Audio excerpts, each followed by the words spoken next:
Well, hello, everyone. Thank you so much for joining me. Oh, God, there went my battery. Hold on one second. What is going on? I've walked through storms in scars and grace. Smile through pain with a painted face. They called me too loud, too much, too strong. But honey, that's the reason I belong. Every scar's a scripture, every tear's a hymn. I found my worth where the light grew dim. They tried to break me, but here's a twist. I turned my pain into a clenched fist. I'm an unbreakable woman, born of fire and pearl. I shine like grace in a reckless world. You can test my faith, you can shake my plan, but I'll rise again. Just watch me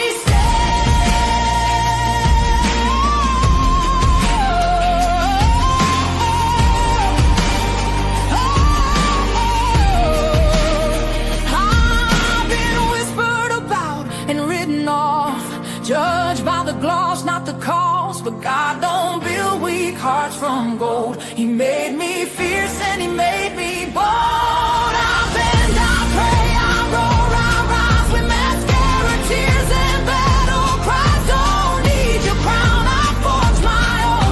From ashes, honey, I build my throne. I'm an unbreakable soul, dressed in truth and pearl. The fire don't scare me, it lights my world. You can doubt my voice, but you'll hear my name. I'm holy and hood, and I'm done with shame.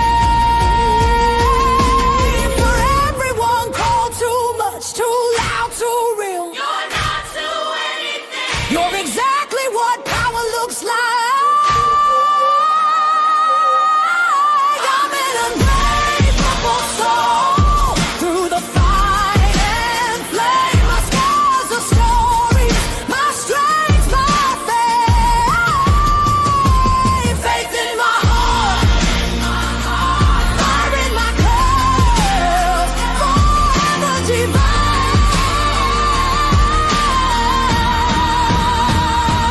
Clutch them pearls.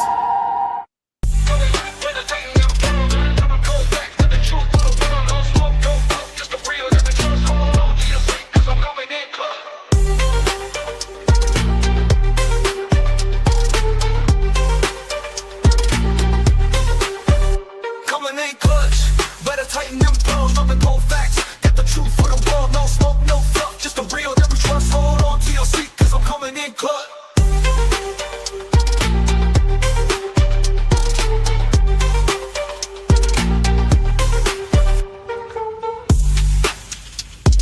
Coming in clutch, better tighten them pearls, dropping cold facts. Got the truth for the world, no smoke, no fluff, just the real that we trust. Hold on to your seat, cause I'm coming in clutch. Let's go. Come on now.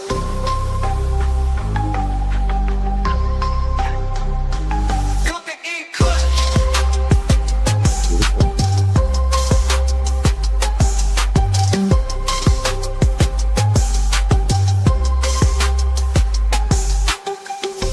Coming in clutch, better tighten the pearls, dropping cold facts. Got the truth for the world, no smoke, no fluff, just the real that we trust. Hold on to your seat, cause I'm coming in clutch. Coming in clutch.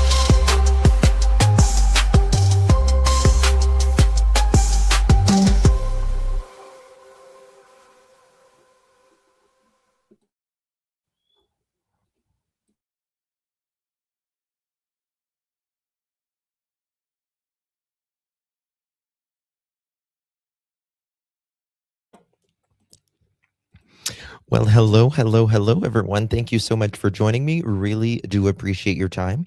You could have chosen to be anywhere on YouTube. You have a lot of options, anywhere on the internet, anywhere in the world, and you chose to be right here. I know your time is very valuable, and I do appreciate you spending some time with me. Today is February 1st, 2026. It is 10:15 p.m. on the East Coast of the United States. Hello. How's everyone doing? Hope you are well wherever you are and warm. Um, Tonight we were talking about Jack and Lilly Sullivan. My battery on my camera just went dead as soon as I did, and I didn't have any other batteries, so I'm charging them right now. So this one will probably go dead too in a second. But we'll get it all together. We'll get it all together. Hey, Golden Pearl, good to see you. Miss Shelby, Sherry, Anastasia, Ruby, Wait, 1966, Sarah, Mal, good to see you. Joyce, hello, Mama. Not, good to see you. Jill's, good to see you. Crazy Buck, hello. Carol, Brandy, always an indie. Sherry, hello. Tina, Valerie, good to see you. Robin, hello. Christy, bonjour. Well, Autumn, good to see you. Hello, Miss Dolores. Thank you so much, Mama. Appreciate you very much for your support, my dear. Hi, Justin. I appreciate you and the pearls, not as much as we appreciate you, Miss Dolores. Thank you so much. Good to see you, my friend. Hopefully, you are doing well. And we got Jerry Lynn coming in for us. Miss Jerry Lynn. Appreciate you, dear. 11 months. Love being a member here. Well, Jerry Lynn, we appreciate you so much. And thank you so much for your continued support, my dear. Really, truly do appreciate that. So good to see you. And Miss Kelly, thank you so much, my dear, for gifting that home necklace. Really do appreciate you. Thank you so much. Sassy, I'm not sure if I got to that one or not. I'm really I replied to a few of your emails, but I'm not sure if I got to that one or not. When did you email it? So tonight we're talking about Jack and Lilly Sullivan, and we are going to go over some things. I was digging through some things, and there was some text that I had actually never seen, and maybe you've seen them, maybe you haven't. We'll go through those tonight and a whole lot more stuff. And first thing, oops, let me pull this up here.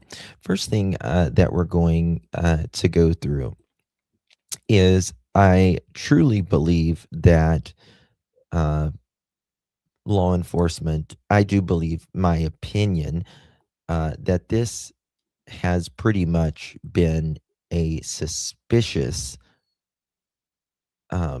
case since pretty much day one. Hey, Sarah, good to see you. Roxy, hello. Wild Angel, hello. And Major Crimes has been there since the day after Jack and Lily went missing, May 3rd, 2025. One thing that the RCMP will not answer, and in my opinion, it speaks volumes, and that is why Major Crimes is there, right? If this is not a criminal investigation, why is Major Crimes there? They don't answer that. They don't seem to answer that, which, in my opinion, that tells you exactly everything that you need to know. And tonight we're going to talk about a number of things. I don't even know if we'll get through it all. But, the RCMP has released documents, and I think it was leading up to July, the end of July. And they have said numerous things, that they do say that Daniel and Malaya passed a polygraph. However, kumbaya, if you look at what the documents say, right? The documents does say that it appears that they passed a polygraph. But just because someone passes a polygraph doesn't mean nothing happened. Okay? And if you look at that, just the other day when RCMP did an interview into speaking on the Jack and Lilly Sullivan case, they said they've always said that all options are on the table, right? All of the options are on the table. Well, that doesn't mean anybody is free or anything like that, right? And they just kind of wave that off. We're not ready to get into it yet or anything. And that's interesting to me. If, for instance, they really thought Daniel and Malaya had nothing to do with Jack and Lily's disappearance, wouldn't they say publicly they're cleared?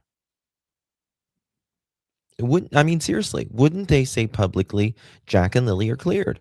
Not Jack and Lily, Daniel and Malaya are cleared. You would think, right? They did say that they passed a polygraph, but they didn't say that they were cleared on anything. They didn't say that they were cleared on anything. And like they did with Cody, yeah, they're not interested in Cody. That's for sure. Cody's kind of been out of the loop for a long time. And so we're going to talk about things like that and a lot more. But guys, if you would do me a big old favor and please hit that thumbs up button, would greatly, greatly appreciate that. If you would share the live out, hype the live afterwards, would mean more than what I can ever tell you as well. So a few different things here.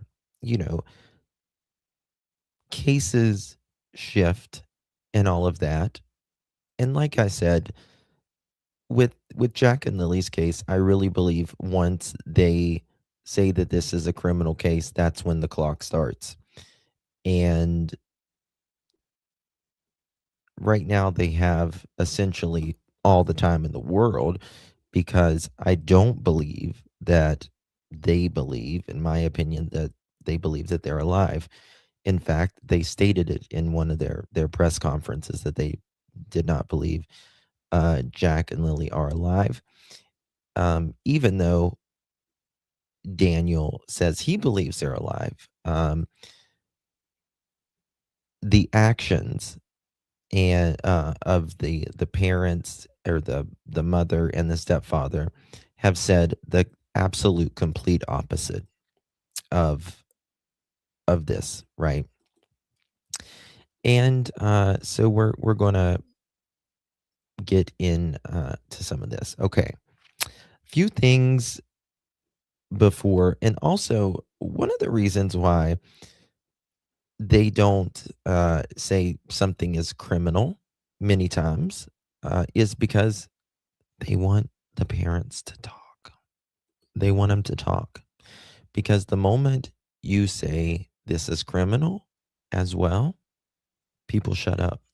They lawyer up as well. And that's another reasons as well. Okay.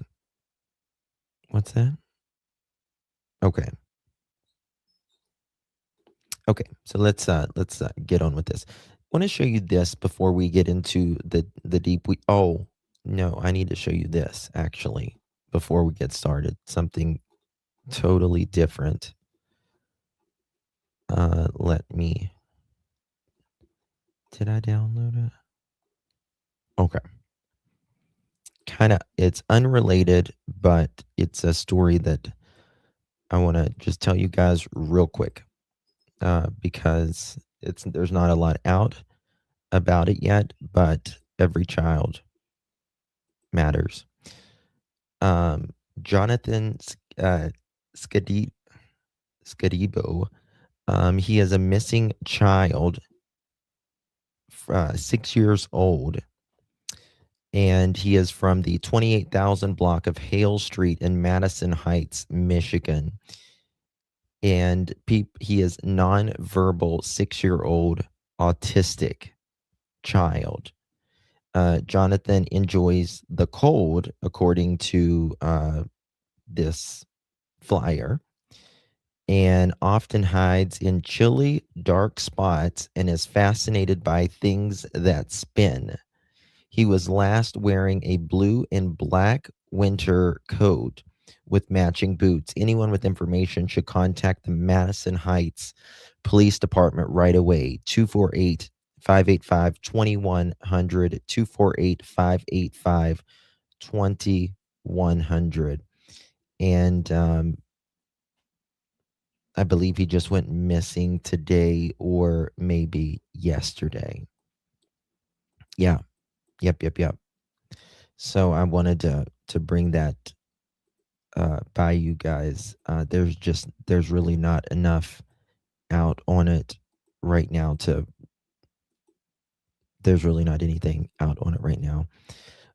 But this is about 2 minutes. I want to show you this before we get into the meat and potatoes of today's live. And listen to this. Maybe. Here we go. Case are raising questions about the relationship between the children's mother, Malaya Brooks Murray, and stepfather Daniel Martel. Filed to support search warrant applications for the case, the documents lay out Brooks Murray's and Martel's responses to investigators' questions. When asked if Martel was ever physically abusive in their relationship, Brooks Murray... Wait, I just now noticed that. What's up with the foil on the windows? Daniel. Oh, I know what that's for. Never mind. That's for easy access for Daniel when he's in the bathroom. He can just pull off that foil and smoke it right there. There you go. Never mind. Should have known. Don Wells had the same thing on his window. Never mind. Sorry. When asked if Martel was ever physically abusive in their relationship, Brooks Murray said he would, quote, try to block her, hold her down, and once pushed her. She said he would also take her phone from her when she tried to call her mom, which would sometimes be physical and hurt. Brooks Murray declined Global News' request for comment. Have you ever tried to block Malaya, hold her down, or push her? No, all those allegations are false.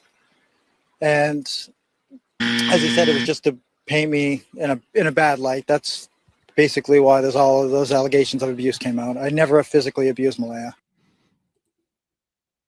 Now, this is interesting to me because, like I said, this came out right before the charges came out. And he just literally walked right into it. The radio waves are getting DM. Must be those drones. Janie's looking out for at night, she says.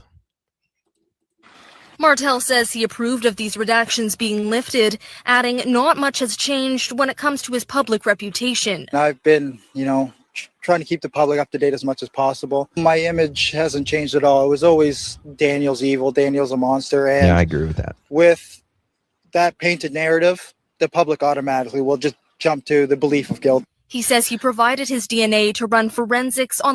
What's interesting is this Bediat right here. What's interesting is Daniel says that's the narrative. Hey, Lita Live, good to see you, honey. Haven't seen you in a while. And he says this is the narrative. Well, it's very interesting because it seems like the RCMP agrees with this narrative, Daniel, except it's not a narrative. It's something that they are going to prove in court that they believe and says, and they say that they can prove it, obviously, because they're charging you with it. You did these things to Miss Malaya. Now, I don't know about you, but in my opinion, it's not a far stretch having, I know of 3 women that Daniel has allegedly laid his hands on. 2 of them that I have spoken to. One is allegedly Malaya, right? And it's not that far of a stretch to think that this smoking meth head right here, who is abusive to women, would be abusive to children. In fact, his own children said that he was abusive to Jack and Lily. Why is that so hard to get? I don't know. Don't know. On Lily's blanket, which was found in the woods by family members on May 2nd. They didn't need a warrant to have my DNA, so I was willing to do it. I watched them sign on the consent form, no criminal involvement in the case of Lily and Jack. So it was nice to see that, that box checked for no criminal involvement. I signed my name on the consent sheet. The disappearance of the Sullivan siblings is still being treated as a missing persons investigation, despite the involvement of major crimes. But when they do have a suspect... Did you hear that? Do you hear that right there?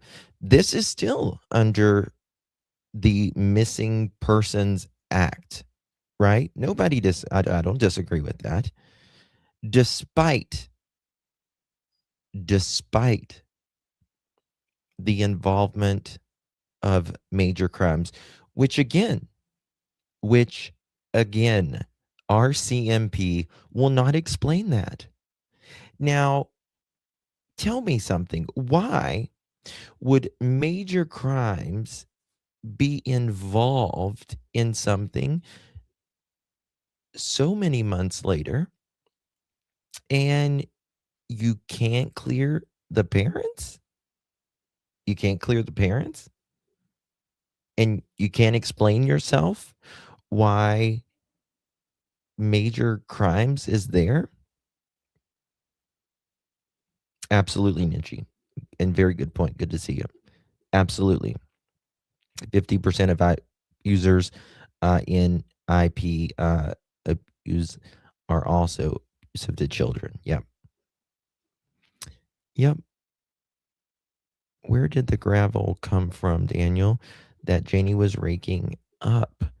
Has someone recently had a gravel driveway laid? They've done something to the driveway, yes, recently. And I think it was in the fall. dive into investigating that suspect or group of individuals, then it will pivot to a criminal investigation at that point. Listen. Shit, what'd I do? 1 second. Listen to that again.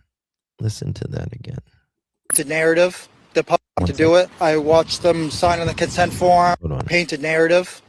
Adding, not much has changed when it comes to his public reputation. I've been, trying to keep the public up to date as much as possible. My image hasn't changed at all. It was always Daniel's evil, Daniel's a monster, and with that painted narrative, the public automatically will just jump to the belief of guilt. He says he provided his DNA to run forensics on Lily's blanket, which was found in the woods by family members on May 2nd. They didn't need a warrant to have my DNA, so I was willing to do it. I watched them sign on the consent form, no criminal involvement in the case of Lily and Jack.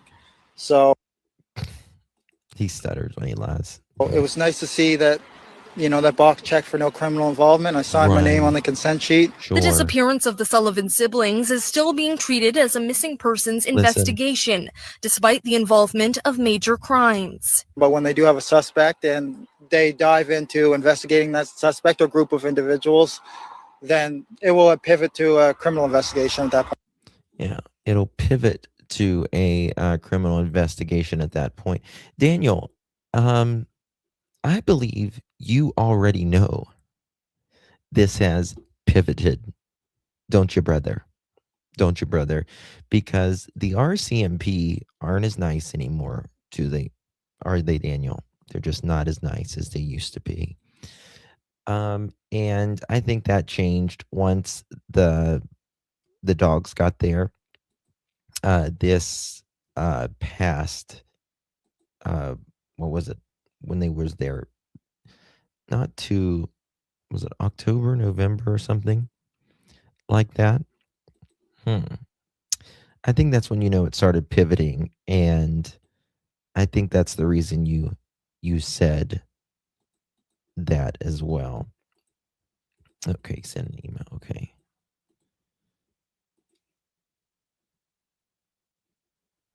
Oh, absolutely. Yeah.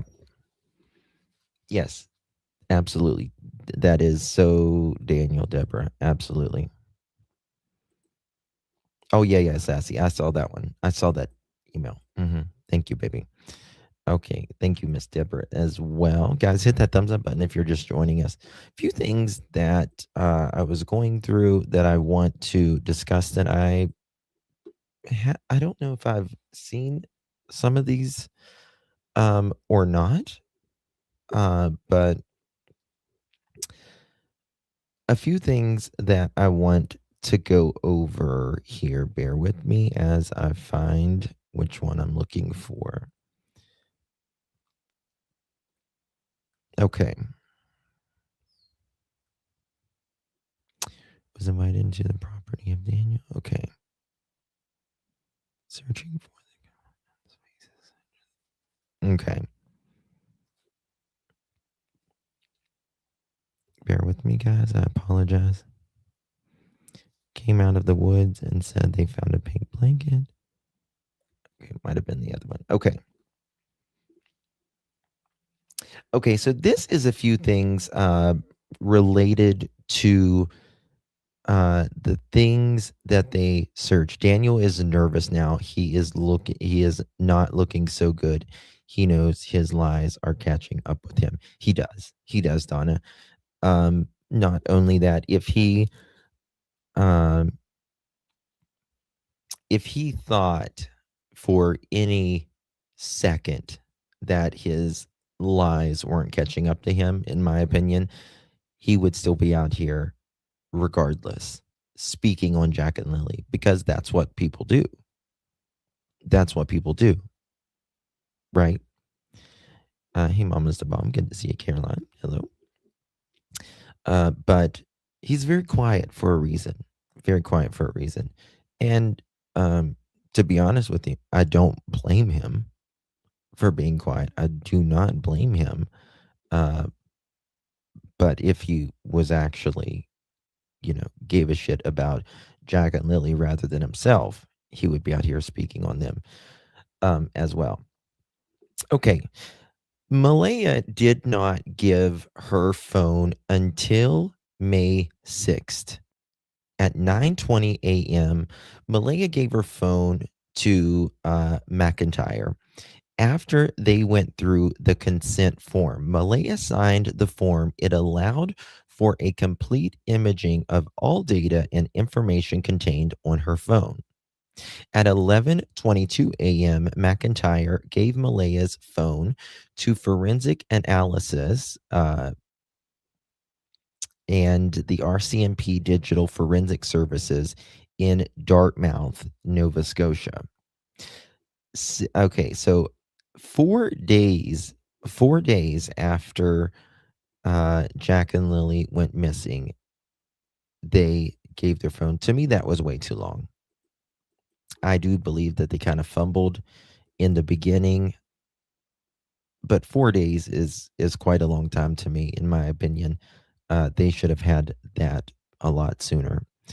But Daniel did not give his phone until May 7th at 9:47 a.m. Daniel gave his phone to McIntyre after they went through the consent form. Daniel signed the form. It allowed for the complete imaging of all data and information contained on the phone, right? Now, McIntyre gave, Daniel's phone to the forensic analysis of the RCMP, all of that. McIntyre returned Malia's phone on May 7th at 11:13 a.m. and Daniel's phone on May 9th at 16:35 p.m. On May 9th, McIntyre received the information back from the RCMP DFS on USB and provided it to the investigative team. Provided that to the investigative team. Cool. On May 16th, I had a conversation with Matthew, and the images on the phones, the following are the details of such. Matthew said the images on the phones were received from DFS and secured by the file coordinator. They were not reviewed. Okay. Now, are they saying here that by the 16th, they had not even got to review them yet? By the 16th of May. Yeah. Hope he learned that. He learned it the hard way, Wolfie. He learned it the hard way. Because that's what it sounds like to me right here. On May 16th, I had a conversation with Corporal Matthew, and the images, about the images on the phone, the following is the details of such. Matthew said the images of the phone were received from DFS and secured by the file coordinator, but they were not reviewed.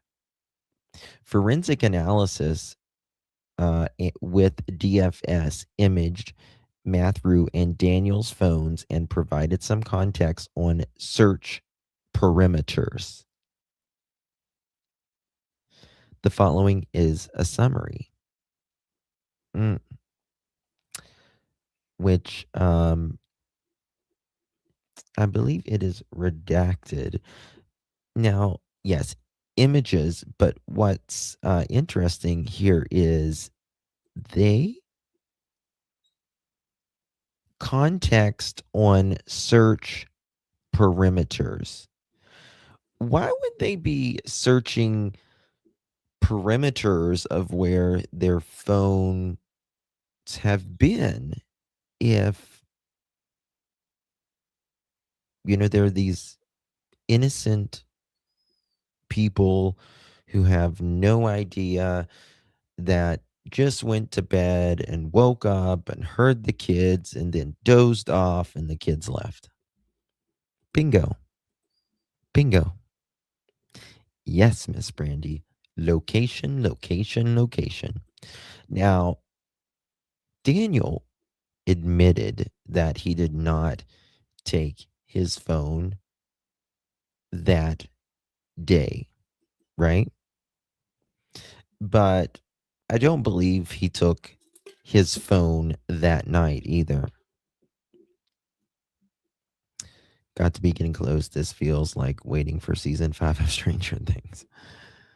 Oh, Billy, it does seem like it takes forever sometimes. It does. So I find that interesting. Phones and provided some context on search perimeters. The following is a summary, okay? I reviewed the task action report with ID, so dated May 10th. These are the footnotes. On May 16th, 2025, I had a conversation with Matthew on the phone, and it had not been reviewed. On May 15th, I had a conversation with, I think it's Giles or Gilles. He provided me with information on the phone images. On May 6, 2025, March and imaged Malaya's phone on May 8th.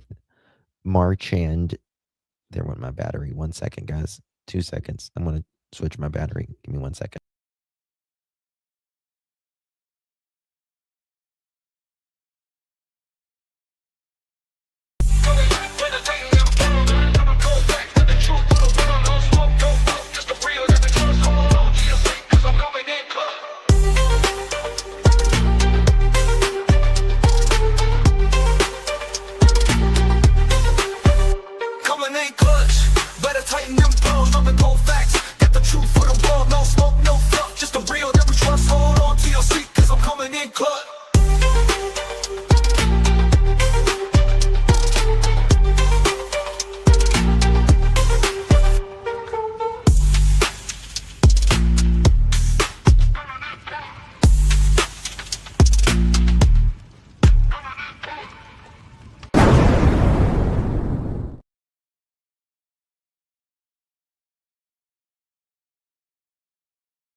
One second, y'all. Almost there. Okay.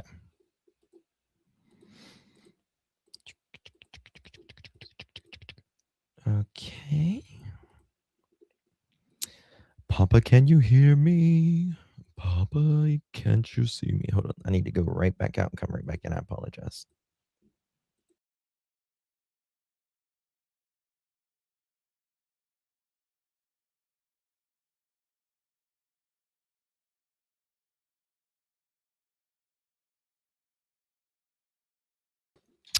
Okay, so sorry about that. Justin went MIA, I know, but I am back and better than ever, baby. Y'all hit that thumbs up button. Greatly, greatly appreciate it. Share this live out. Become a member of the Pearl family. We would love to have you. One mistake and it's a no-go. What's that mean? Justin, did they take Janie's telephone? Good question. That's a good question. I can't remember that. Does anyone know if they took Janie's telephone? Very good question. Okay, honey, I'll look at it in just a minute. Okay, so May 8th, 2025, that is when they imaged Daniel's phone. Complete images of phones was taken. He requested that I sent him the order once authorized, and he would use the phone's images and has the DFS to make another report with just the time frames specified in the order and give it to investigators on a USB. It will not take long to do this because the timeline is short. He can do it this weekend or early next week.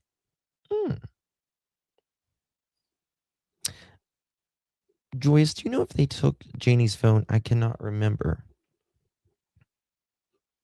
It would be in the docs. It is in the docs somewhere, but I just can't remember. There's a lot. A lot. Okay. Here we go. So the words there are very interesting to me. The words there. And then he says, I had a conversation with Spears regarding the management of tips received on this file. I learned the following. Spears is managing all the tips that received and reviewing them as they come in. He said there's been 206 tips in the investigation so far. The tips include information has been provided anonymously. And none of these have led to Jack and Lily's location, all of that. Okay. Let me see here.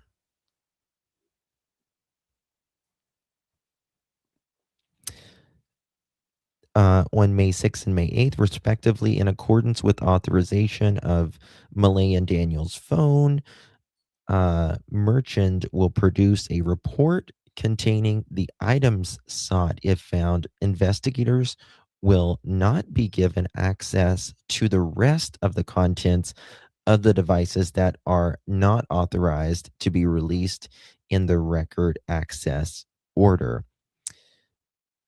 And it says, I have reasonable grounds to believe that the record sought will afford information concerning the missing person and assist in locating the missing person. Now, my question is, if Daniel and Malaya were sleeping in bed all night, right? Nothing to see here, dozing in and out.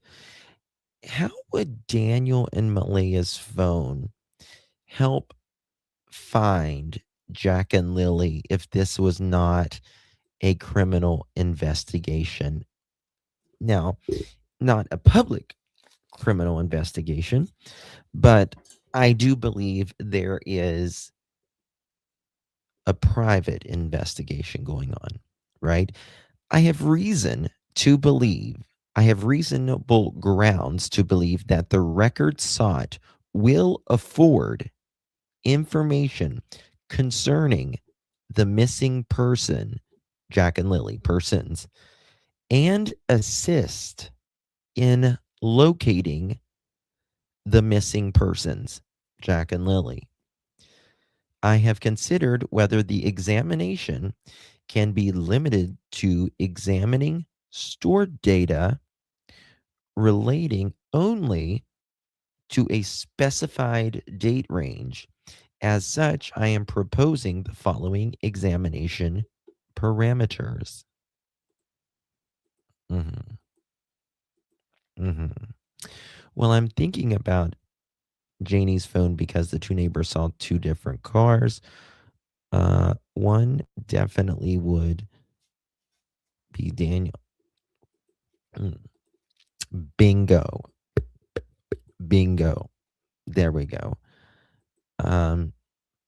Didn't take JJ's phone. What about the app? What do you mean, Wolfie? The app. The app. So I thought that was very, very interesting. And they're looking for the following stored data: electronic communication, audio, web browsing history, programs, logs, applications, data, telephone, other electronic communication, records, including without limiting to generality of the foregoing records related to signals from a wireless device, cell phone records, inbound and outbound text messages, records, and internet browsing history records, location data, global positioning tracking, and devices. I am asking for a limiting date range. Listen to this. Listen to this. Between May 1st, 2025 at 2:25 p.m. 2:25 p.m. Which is before they were home, right? They were at, going around on that, the Dolaramas, right? They were at the Dollarama getting Janie's baked bean douche in a lawn chair, getting her, all the things that Miss Janie needs. Absolutely. And they have to be very specific. But with this recent arrest that they did, they will be able to get even broader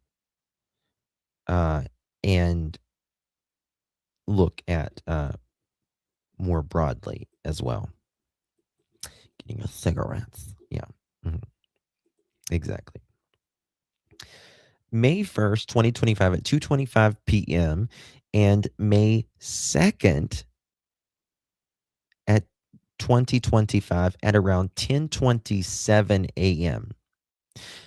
Now, just like I said in the Sebastian Wayne Drake Rogers case, missing 15-year-old boy out of Hendersonville, Tennessee, they don't care after Jack and Lily goes missing. Once the police are there, they don't need anything after that because they're there, right? And it just so happens that police get there around 10:27 on May 2nd, right? And so this should be, um, look at the Sebastian Rogers case because, like Chris, the stepfather of Sebastian Wayne Drake Rogers, he says they were asking him about his device that afternoon after he got home. Well, no, they don't care about that. Just like they don't care in Jack and Lily's case. After 10:27 a.m., it's done. You've done called 911. Whatever happened to them happened to them already. So they're not going to be looking past that because if there is a crime, it's already been committed. You've already called 911. Okay. So May 2nd, 2025 at 10:27 a.m. This date range is based on the last time Jack and Lily were seen on video surveillance at the Dollarama and the time police arrived after being called to the missing persons report. See? The time frame will allow investigators to independently verify Malaya and Daniel's statements and obtain any further information that they may have overlooked in their conversation with police. Such a polite way to put that. Uh, Mainly, we'll know if their asses are lying or not, right? Or if they forgot something, of course. Right? So, very, very interesting on that, if you ask me. However, I'm proposing that the limiting date range does not apply in the following categories of data stored, dated, related to address book, records. I can't see, it's so small. Containing contact or identification information, passwords, encryption keys needed to access any of the data set out in paragraph 46, data relating to ownership, possession, access, use, or control of the device or its data, and relating to any configuration, device system, all that stuff. Okay. All right. So that's another little interesting tidbit I thought there. They're logs such as call logs, chat logs, email logs will show investigators who Malaya and Daniel were in contact with prior to Jack and Lily going missing and verify the information they have provided to police. Interesting. Location data and various sourcing, including global positioning system, cell phone tower location, and file metadata, can tell investigators the historical location of the device. Location data is important because it will also help to ensure the timeline of events provided by Malay and Daniel is correct. In addition, it may identify locations which was overlooked by Malaya and Daniel. Wink, nod. When they provided their statements and provided further avenues of investigation.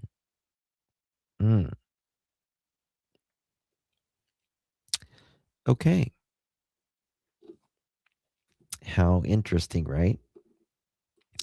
So, a few things. I hate this one horrible, but I get great northeaster. Is my screen frozen? Is my screen frozen?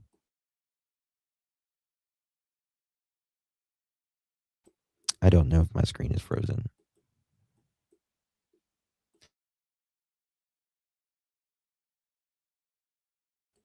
Not frozen now. I do freeze. Okay. All right. Okay. We're good. So, let me just see here. Okay. So, now we're going to go through some of the details here of what Daniel and Malaya said about some phones issue, because you'll notice that every little thing that Daniel and Malaya say about the phones is interesting, right?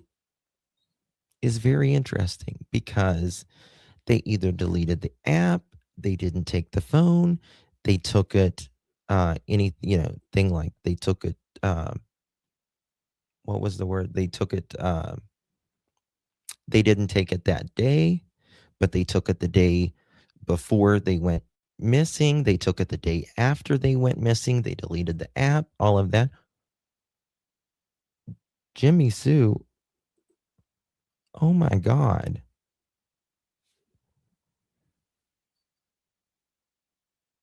Oh my God. That is what? That is so generous. You have a monkey? You have a monkey? That's going to make me cry.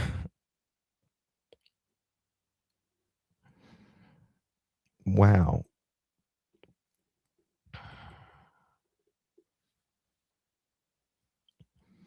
Justin, I was wondering about the plastic on Janie's camper. Did you ever notice it? To me, it looked bumpy.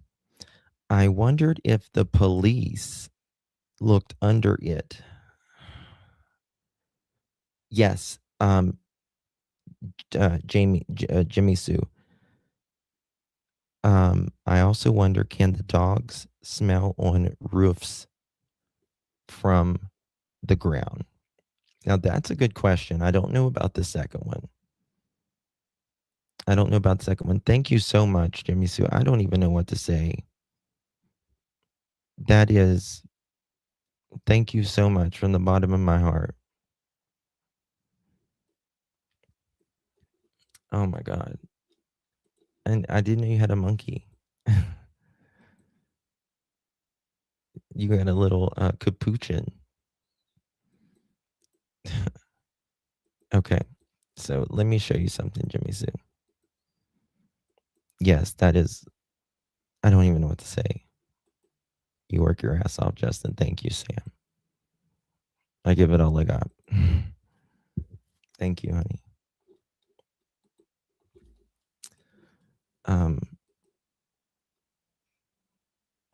Wow. So it's interesting you said that, because I want to show you something here.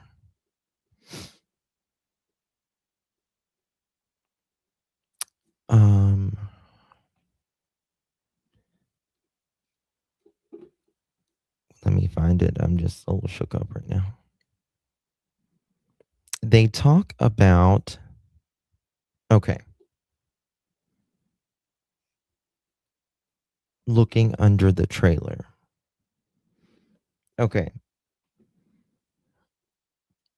On May 9th, 2025 at 6 p.m., he was invited into the property by Daniel. Hayes flew under RPAS, under I guess that's the drone or some camera, under the trailer with the assistance of the lights on the RPAS, was able to view the majority of the front and rear of the space below the trailer on the left side. On the left side. The furthest space to the rear of the trailer could not be checked fully due to the hanging insulation. He checked the right side and estimated he was able to see about 2/3 of the right underside of the trailer on the ground was sloped, and the RPAS could not fit in the remaining space. So technically,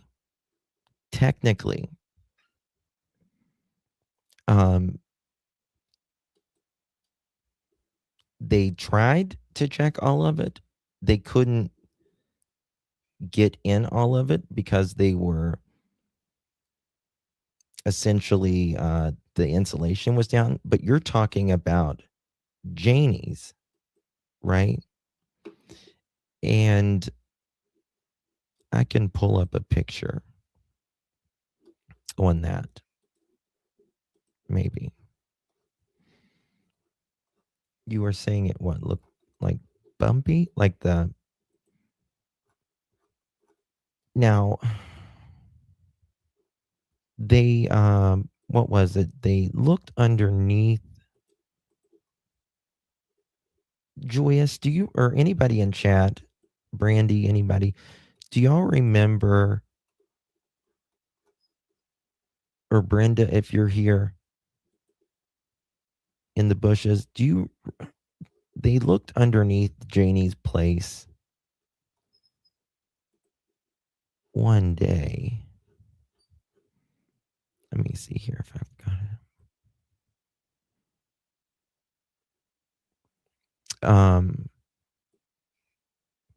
Now the thing about like the roof, as far as like an air scent, I would think that the dog would be able to get an air scent like that. I don't remember them looking under Janie's, just Daniel's. Sorry. Okay. I believe hers was checked. I think that they checked underneath of it after they were fighting with Janie, allegedly with looking inside of it. JJ, yes. It was cold, remember? Yes. That's it. Yes, exactly, Wolfie. No, but they came back the next day for underneath the trailer, in my opinion. They also, when they were there in the last time they were there, I know that they looked underneath of the trailer as well.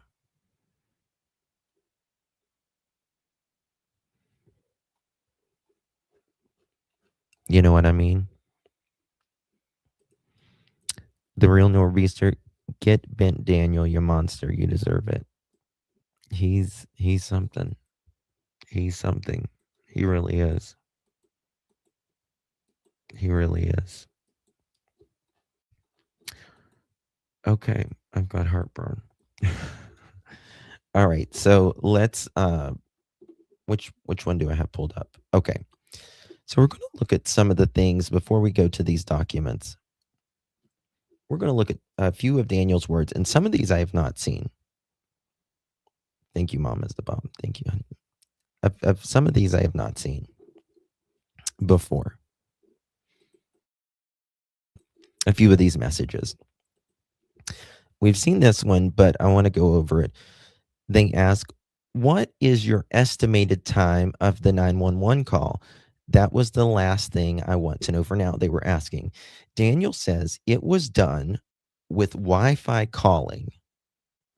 And this is interesting. Listen to the words. Investigators asked for that number a week ago. So Malaya didn't tell them she called with Wi-Fi, I guess. Well, it doesn't matter.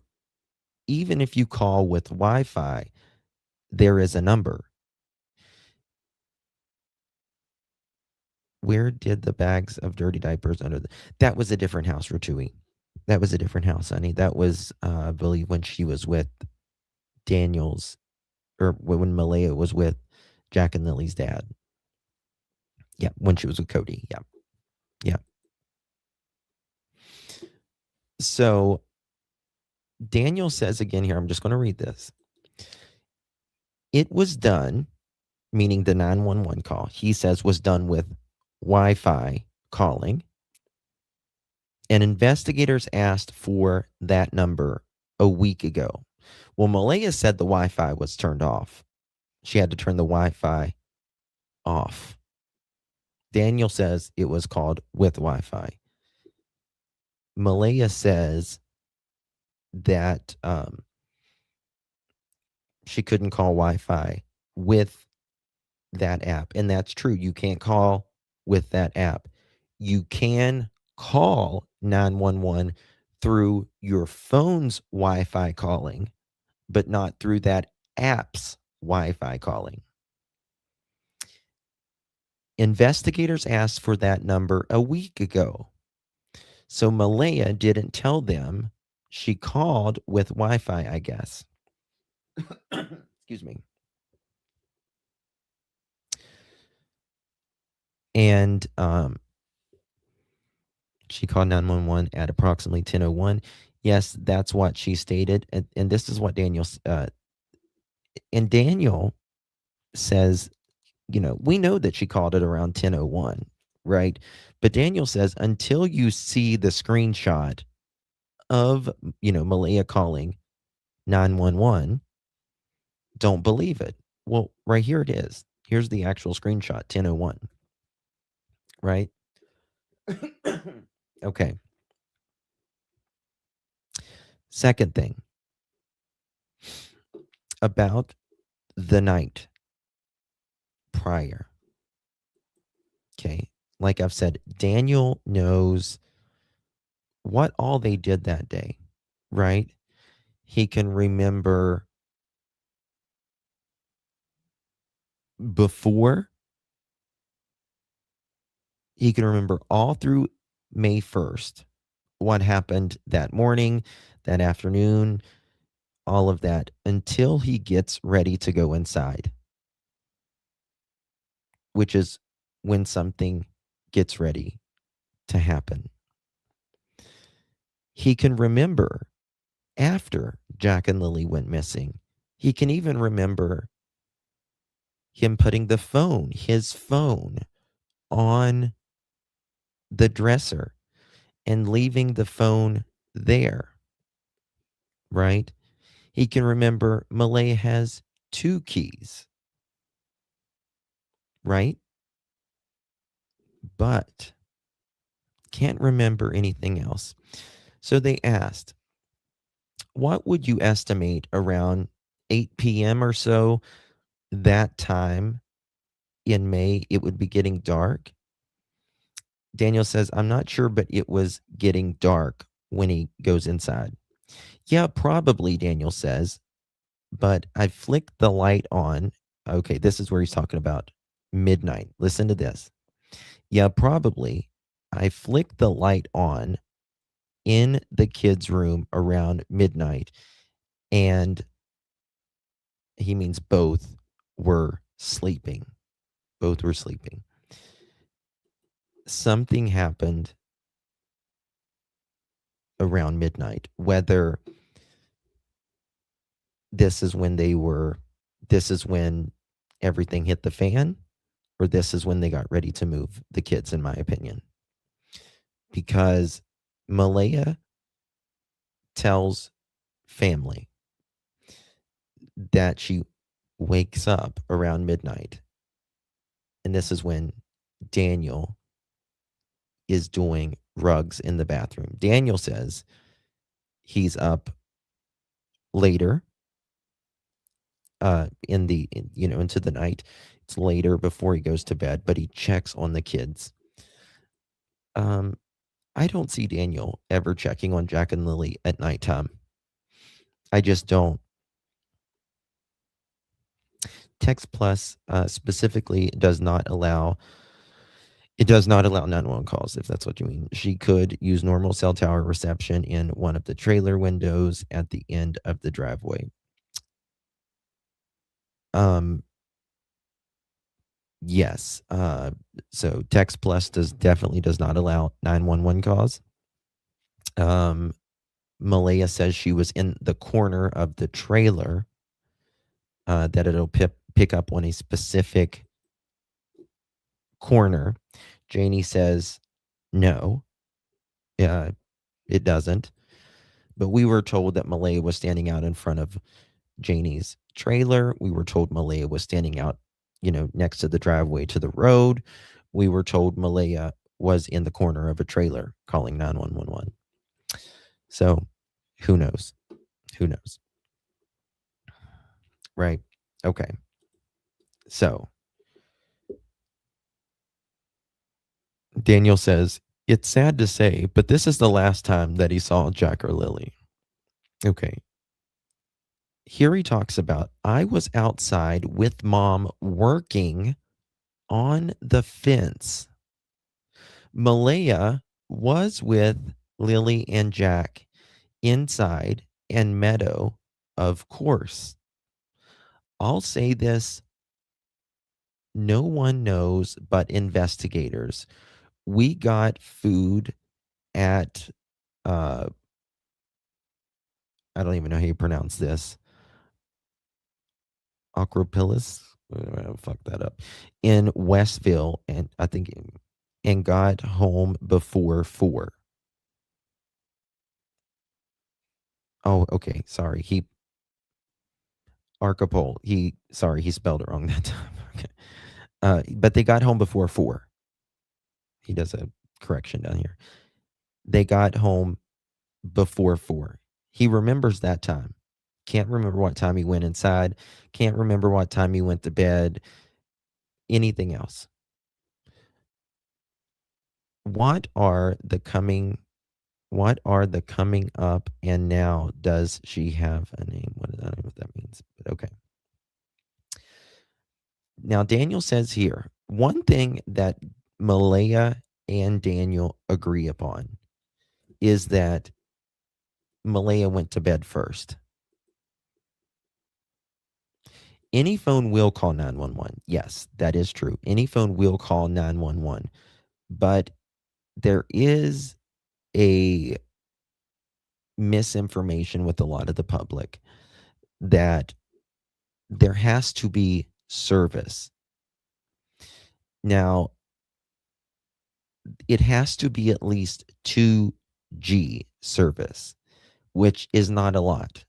2G was from the 90s. In fact, I think they will be doing, if they haven't done away with it, they will be doing away with 2G service this year, if they haven't already. But it's not a lot of service, but there still has to be some connection. It's not like you call 911, you're in the middle of the Amazon, for instance, and this, it just bounces up to this cell tower in space. It just doesn't work that. Everyone has 2G or better, right? Not necessarily. Not necessarily. I mean, if you don't got service, you don't got service. So, but yeah, most people have 5G now, at least 4G. But the one thing that they can't agree on is Malaya was in bed first. And Daniel says, Malaya was in bed before me. And they ask, what time did you go to bed, Daniel, right? He says after 12, but not sure what time. He's not sure what time he went to bed that night.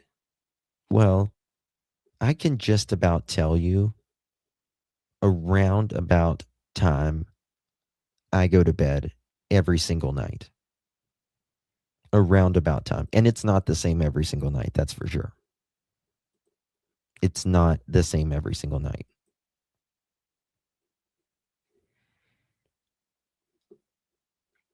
Okay. So you were sleeping, and the next thing at 6:17 or 6:18, the kids were called in. Daniel says, I wasn't up when they were marked absent. Then he says, Lilly woke me up. Lilly woke Daniel up? What do you mean? How can Daniel be woken up by Lilly when he says he wasn't even remotely even close to being asleep? That means he didn't go to sleep. Yeah, I don't believe exactly, Sandwich. I don't believe that motherfucker went to sleep 1 second that night. He was not in a deep sleep whatsoever. Bingo. Bingo. Janie said Jack went in at 10 p.m. Boy, that's really late for a sick kid, isn't it? That's really late. 10 p.m. for a sick kid that's been off for 2 days.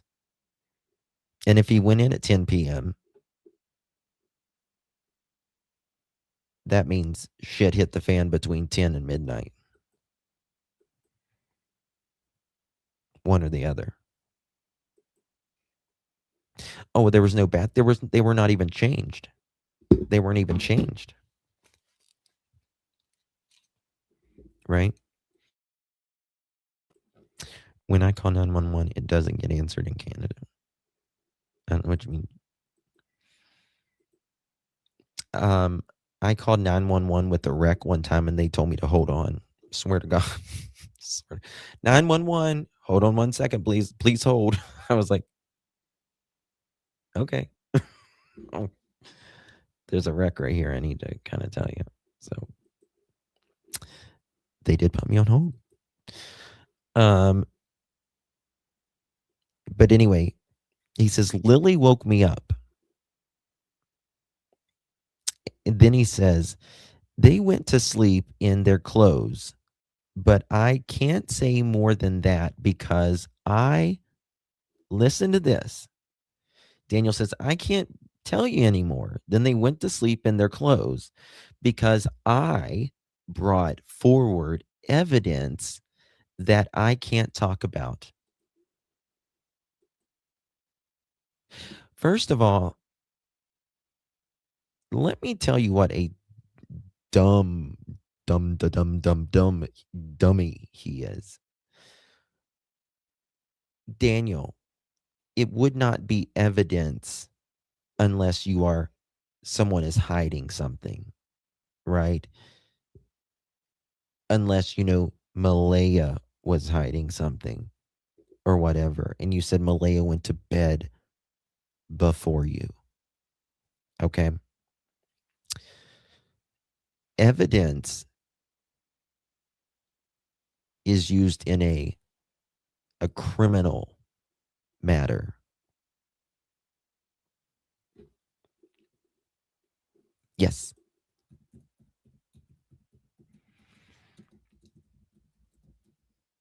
Here, good Jimmy Sue. In my opinion, everything he says was fabricated. 1 minute, the kids are sick. The next, they were hyper. Yes, absolutely. Absolutely. Okay, here we go. Watch this. So he says, more than that, because I brought forward evidence that I can't talk about. Do the kids sleep in the same bedroom or do they have their own beds? Same bedroom, light is by the door. Same bedroom, light is by the door. Okay, the next thing is, what time did you and Malaya go to bed? And I don't have that one. I don't think. He says the next question is, when you come in from outside, were the kids already in bed? Well. Okay, so he says, yes, the kids are in bed. Well, that can't be. That can't be. Right? Because he, meaning Daniel, says he goes in at dark. Right? At dark. You know that little section there is dark as can be at night. Right? There's nobody in the area. Right?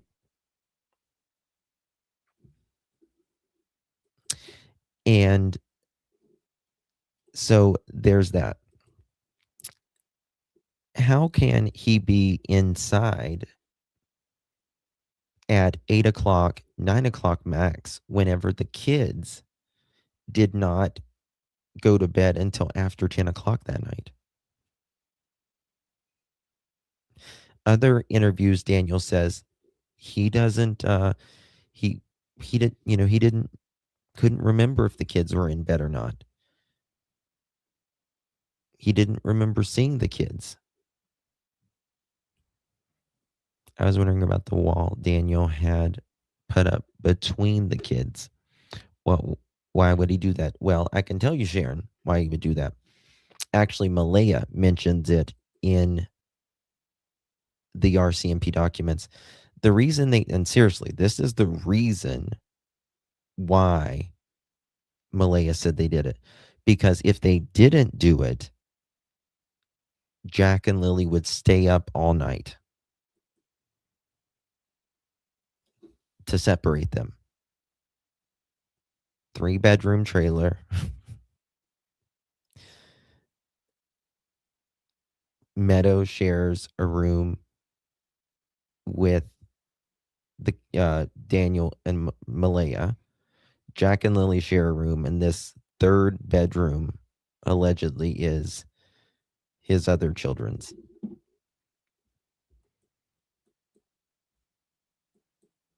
No way. No way.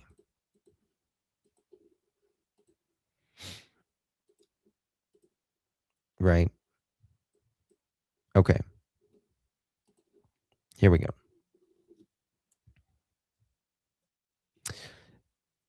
So he says, okay, so then at 12 o'clock when you went through the bathroom and turned the kids' bedroom's light on. Oh, this is interesting. I didn't realize this one. So, okay, so at 12 o'clock when, this is interesting. I never looked at this one, really. I just caught something. Now, this is someone else talking, but obviously you can get the context by what they're saying above. Okay, so then at 12 o'clock, when you went to the bathroom, well, that's very interesting because what did we hear about Malaya saying Daniel was in the bathroom doing the math at midnight? Daniel is telling them here that at midnight, he gets up and goes to the bathroom. And this is when he sees Jack and Lily.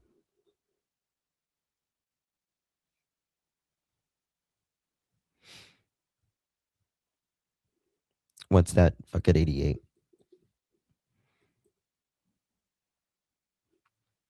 There's got to be a good reason for him. Yeah, exactly. Isn't that interesting? Yes. Malaya told her family members that she woke up at midnight and that Daniel was in the bathroom doing the math. Daniel tells this person here that at 12 o'clock, Daniel goes to the bathroom and he turns on the kid's light, and they're asking, what did you see? So that tells us right there something was going on at midnight. That overlaps. Right? That's multiple sources coming to us about the same time frame. Very interesting, if you ask me. Just caught that. In my opinion, M left the kids dressed and left the clean laundry bags in her car because she was going to leave with the kids that night after Dee fell asleep. I don't know if it was still in their car though, but it could be. I think there was a fight about money that night. I think they had been to some stores all that day and all that, and they had grandma's credit card. I think Malaya had just came back after being gone quite a while from with Easter, and it just went over. All right, now I had not seen these right here. This is again Daniel talking.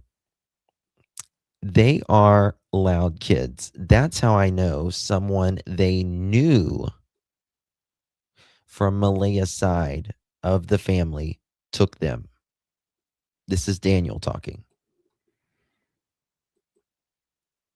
Again.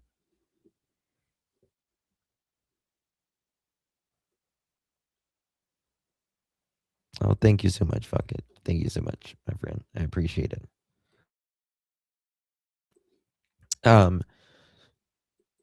So how does Mr. Daniel? Yeah, I had not seen these. I'm not sure if any of you guys had seen these or not, but I've got some more that I'm going to show you.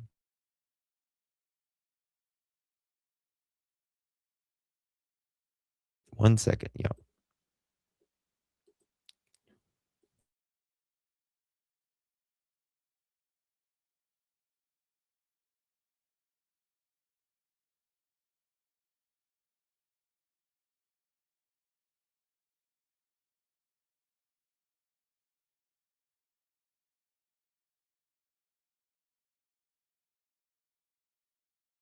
All right, Sassy, I just got your email, honey. Okay. Justin, did you happen to catch Dr. Drew talked a math death? It's a psychosis. He was talking about a case. Let me tell you something. Math is the most violent drug that there is.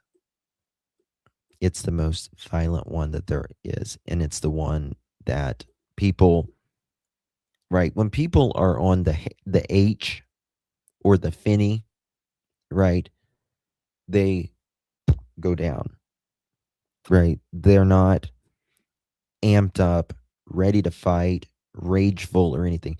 It's like the stimulants that make people go into psychosis and stuff. Right? It's the math. Right? Coca-Cola won't generally, I mean, it is a stimulant, but you don't hear people like that. It's like the math and like the crocodile stuff. Those things. But Daniel says here the kids they're loud kids. That's how I know someone they knew from Malaya's side of the family took them. He knows that. Now listen to this, guys. Because we were talking about, I was talking about the other night, Janie said her dog barked when Jack and Lily was outside. It's a lot more purified, yeah. You don't get the Dorino and shit in it. Like, yeah. But Janie said the dog barked at Jack and Lily, and that's what woke her up, right? But Daniel says here, the dog did bark, but very briefly. I'm guessing. Then he says, I'm guessing whoever told them may have said to shh, don't be loud. Now, that's very creepy, if you ask me. That's very creepy for Daniel to say that. First of all, he doesn't know the dog barked if he was in and out of sleep because he didn't hear anything, right? And how would he know that someone told them to shh, don't be loud to Jack and Lily? I believe they're alive. And Malaya knows who drove them off the property. Again, this was Daniel and Janie and Durwood's little narrative in the beginning, right? That Malaya was out there next to the road in this dark vehicle. In this dark vehicle, right? But Daniel says Malaya knows. Daniel says she will go as long as she can, but will crack after her mental health is put to the test with exams. Daniel says, I'm saying too much. She was going to break that day. That's why she made the mistake with Meadow.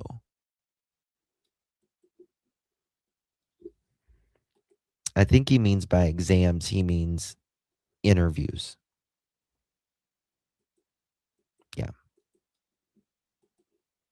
Right.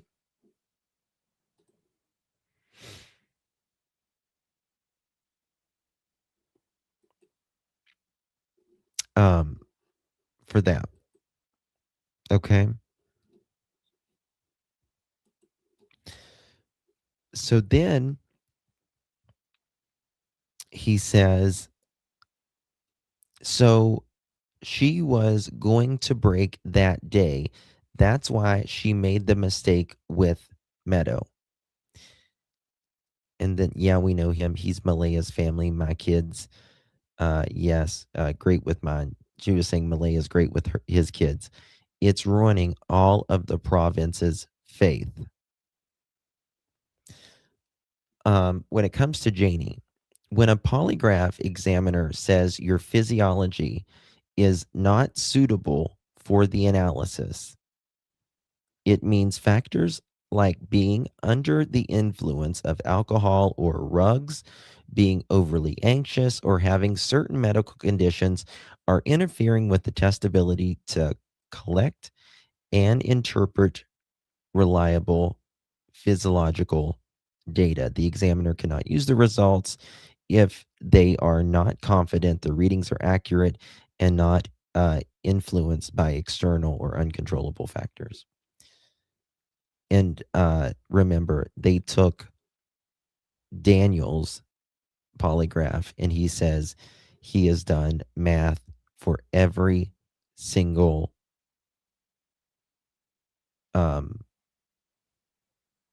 day for years. His words, not mine. Showed you the text. Daniel, can you please tell what Jack and Lily were wearing? Can you please tell us what you, Daniel, were wearing?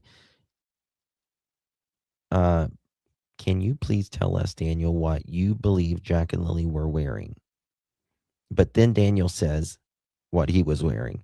I wore both during the search, navy blue won first night and white won the second day. That's what he was wearing. There was a question above it, what he was wearing. I really wonder, and I really believe that these are one of the things that was likely burned in the stove that night.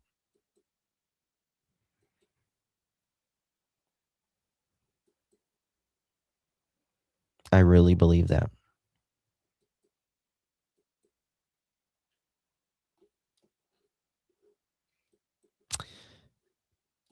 And I believe he can't produce those now.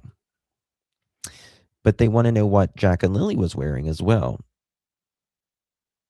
And this is the only time I've heard a parent say this.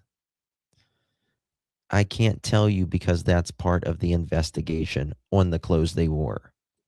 That is the most basic. That is the most basic question that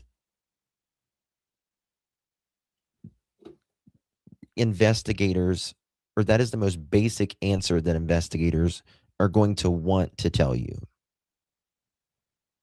Right? That is nothing ever that they keep secret is what they were wearing. Right? I never saw Daniel in a white shirt. Me either. What happened to the stuff Daniel was wearing? Well, I think it went in the stove 101 is what I think happened to it. On the clothes they were wearing. The kids. Yeah, the kids. It was a normal day for me, but she had different plans. Now, that right there is very interesting to me. It was a normal day for Daniel, he said. But she had different plans. Now, Daniel said he couldn't remember that evening. But if he can't remember that evening, how would he know Malaya had different plans? Number one. Remember, Daniel says it, investigators want to know what he was doing Thursday night. His words, we believe you did something to the kids Thursday night. That is what he said the RCMP told him. Daniel, we believe you did something to the kids Thursday night.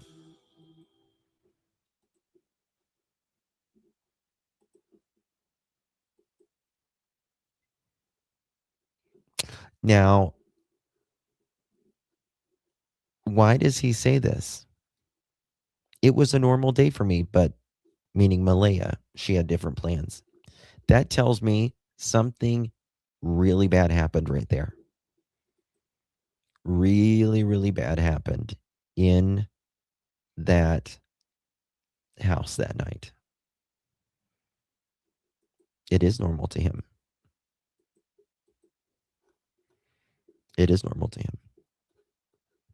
But he knows she had different plans.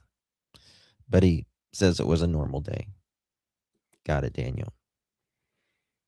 Then he says they don't have on what we think they had on. I'll leave it there. Let me tell you something. This data that law enforcement has from his phone, they have this right here.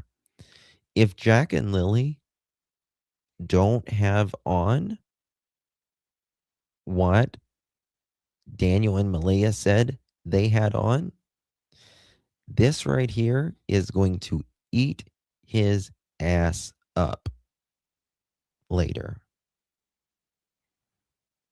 Because you're just saying, I can't tell you what they have on, but they don't have on what we're telling you they had on.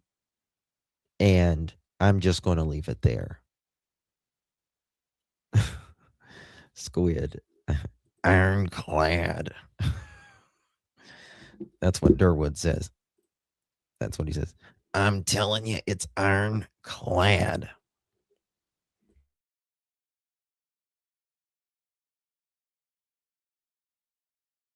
So, oh damn, what happened? 1 second. Okay. I'm playing with fire, speaking out, he says.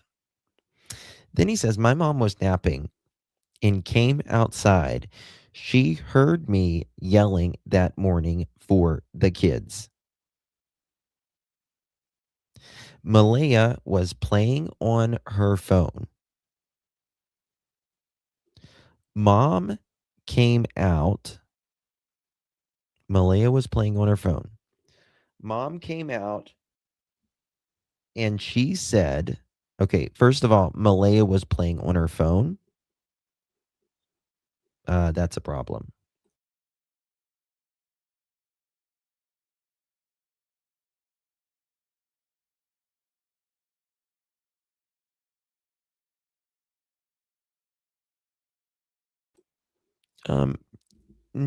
Donna, I haven't.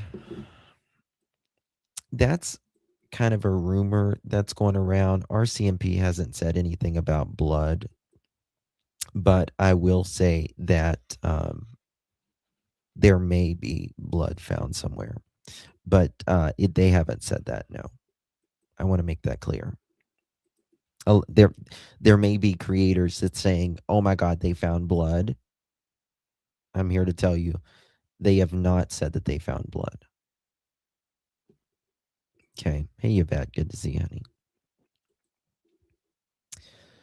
Mom was napping and came outside because she heard me yelling that morning for the kids. Malaya was playing on her phone. Mom came out and said Malaya had a look of worry on her eyes that mom was home. No tears. She wasn't scared the kids were gone, just a look of worry that she got caught for something wrong. She never yelled once for the kids' names, trying to find them. Mom said she acted odd. Then he says, I ran through streams up to my waist many times. I could have slipped on a wet rock, hit my head, and died, or fall on a stick or branch and get impaled and die. I did it for the kids, and the world will never see that. Why don't you be a little bit more of a drama queen, Daniel? Right? I had never seen these texts before. Daniel says here, I took Malaya from trauma to a good life.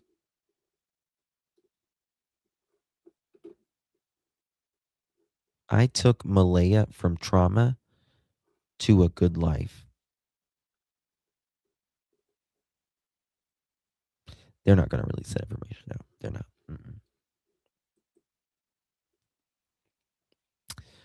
You mean, Daniel, everything that is around you is they leave with trauma. They leave with trauma. Right? I mean, what? She lived, I mean, it's kind of like Reba McEntire's Fancy. Here's your one chance, Fancy, don't let me down. But except she never got out of the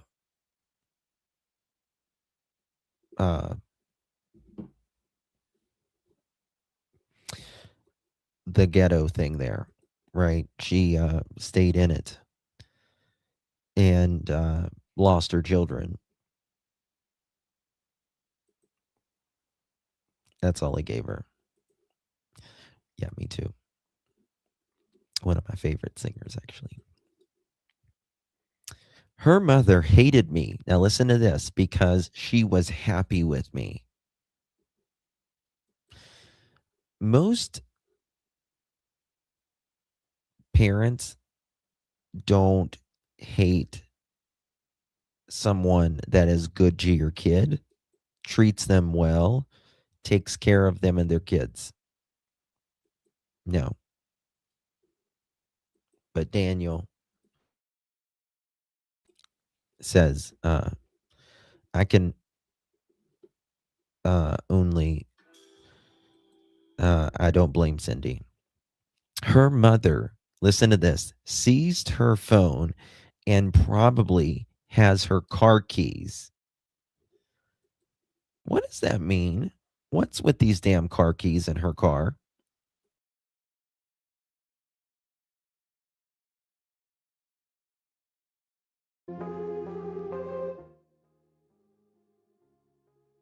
What is with this?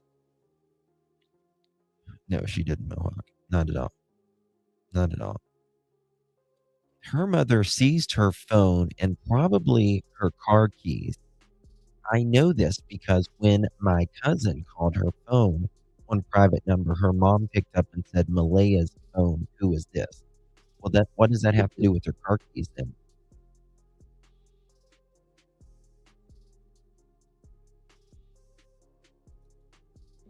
Oh, of course you would have. Yes, Deborah. Absolutely.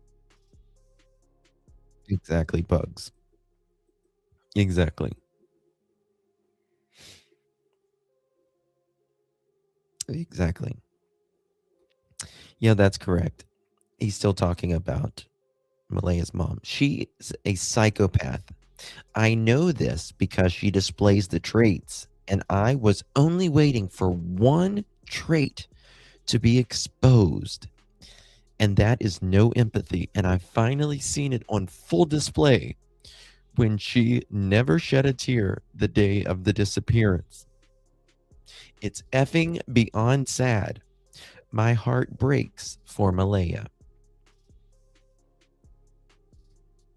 The commander of the search and rescue told me privately that they give me more details and more time for briefings during every day of the, I think it says the search. Sorry, of the disappearance. It's fucking, okay, sorry, here it is. Give me more. Okay.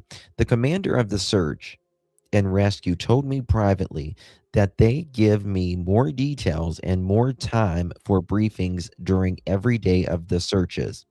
He told me he sees me as the primary caregiver of Lily and Jack.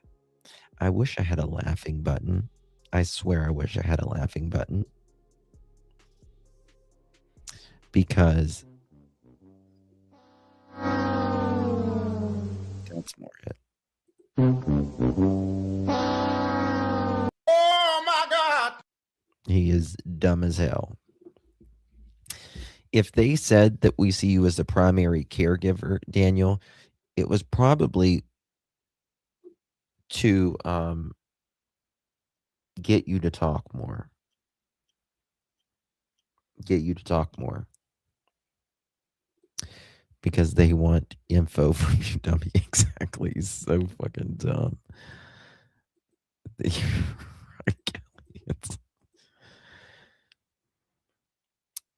Her briefings are only over the phone for a couple minutes, Daniel says. Daniel, this is the thing. I think because Daniel thinks they talk to him more, that's a good thing. Oh, that's a good one. What's up? I'm going to get that right now. Hold on. Laughing hyena.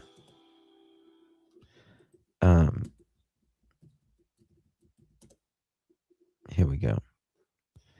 Yeah, we're going to get a laughing hyena sound effect. Is this it? Here we go. Well, that's kind of a dog sound. I don't know if that's the laughing hyena one I wanted, but one second here.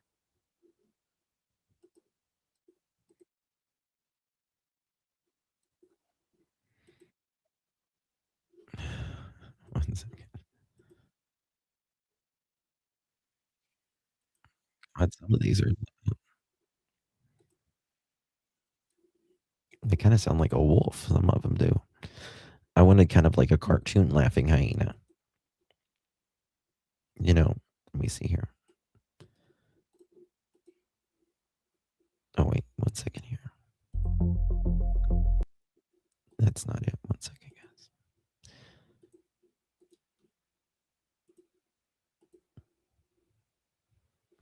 Yeah. Daniel doesn't obviously they're talking to him more and he thinks that's a good thing. Well, it's because they're trying to get information from you. What's this one?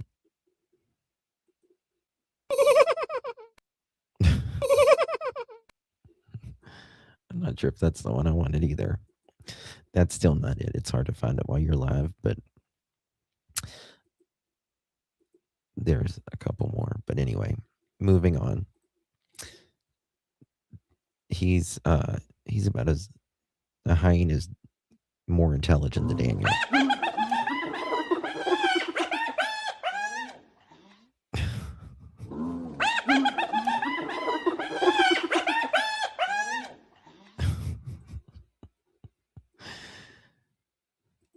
Yeah.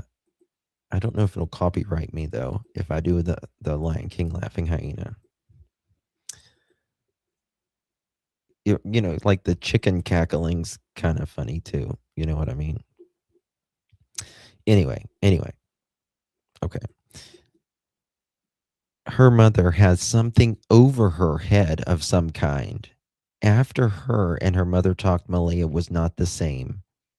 She was scared, no eye contact. Now, listen to this. This is Daniel writing something. I will add more info to the story. We lived in Truro. We moved so she could get away from her mother. Malaya couldn't stand being around her anymore. Malaya asked me many times recently in the last few months if she should cut off her mother from her life. I don't believe that for a second. I don't believe that for a second. I believe you woke the bugs. Oops, sorry. I don't believe that for a second. I believe Malaya Daniel told Malaya to cut off your mom over and over and over and over again. Anyway, I always said, no, that's your mother. Lily always tried to take her backpack outside because it was her play backpack. My other daughter, which is 8, taught her to do that when the kids would play treasure hunt outside. Okay. Malaya put Lily and Jack on the back burner when Meadow was born. I taught Lily and Jack everything from potty training, I remember this now, getting Luthers from their mouths. What is Luthers from their mouths? Is that like the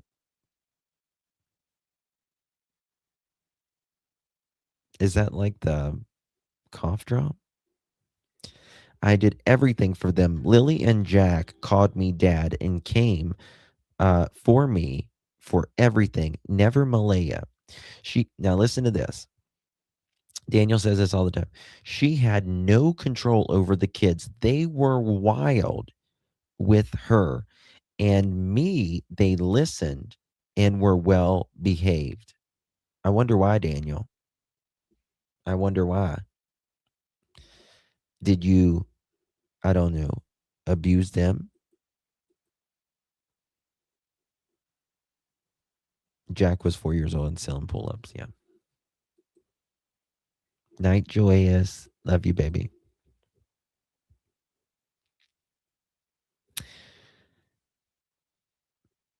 So they only listen to Daniel.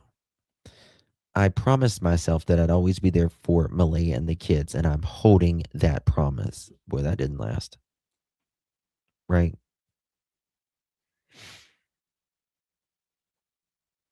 One second.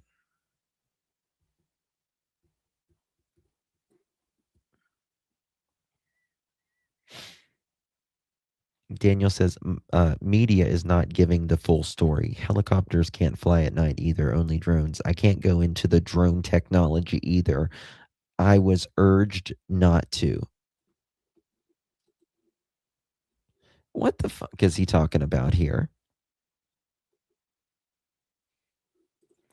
Well, Wade said he called him Dan. Yeah. He is Princess Pillow. Do you hear what he says there? I can't go into the drone technology either. I was urged not to. You know, sometimes I have a urge to put my foot right up your ass, Daniel. Allegedly.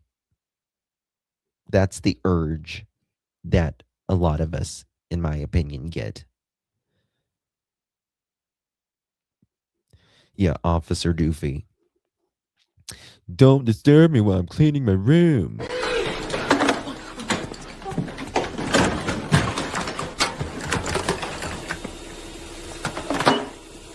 Hello? Hello? I said don't disturb me while I'm cleaning my room! Yeah. That's the only time Daniel seemed to clean his room right there. That's the only time when he took the vacuum to the room.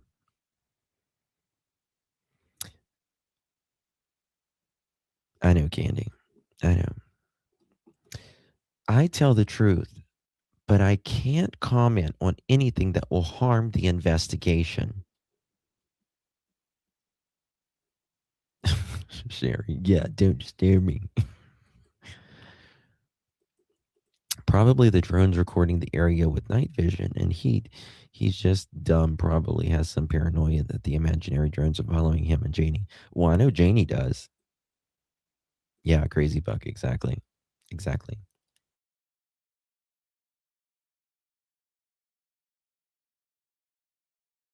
You don't want to. You don't want to know. You really don't. Daniel says, I love her more than anything. That will never change. I'm waiting for the chance for to relive our first date over the waterfalls and walk on the Big Island beach with the Daniel you first met. She will know what that means. What do you think he's trying to do? What do you think he's trying to do here? Thank you, Butterflies. Oh, damn. What's that link for? Oh. Let me see here.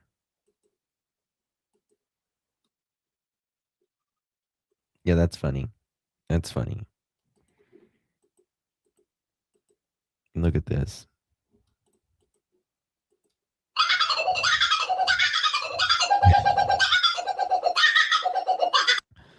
Laughing Kookaburra. Kookaburra sits. What's that song? Kookaburra sits in the old gum tree. Is that what it is? Okay. But here, remember what Daniel said to the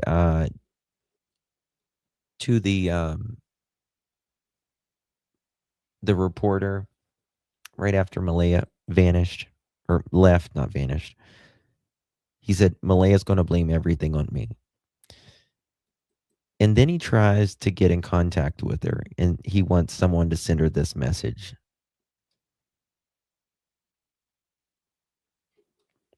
Trying to manipulate her back. That's what Belinda said, I imagine. but I can't go into that because timelines are part of the investigation. Well, listen, Dum Dum Daniel, if you are innocent and have nothing to hide, then guess what? The timeline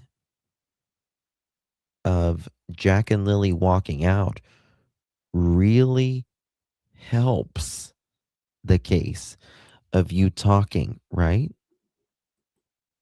I'm sorry. We had the right. Okay.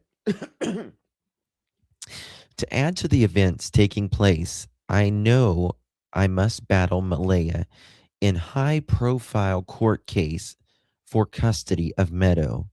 So you're right, Sonny. Things just didn't stop getting worse after Lily and Jack went missing and continue to increase.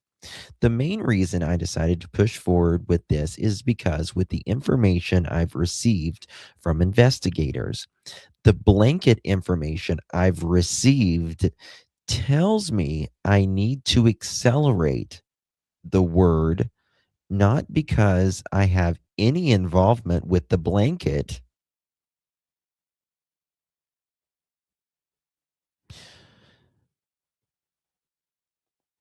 but because of information received.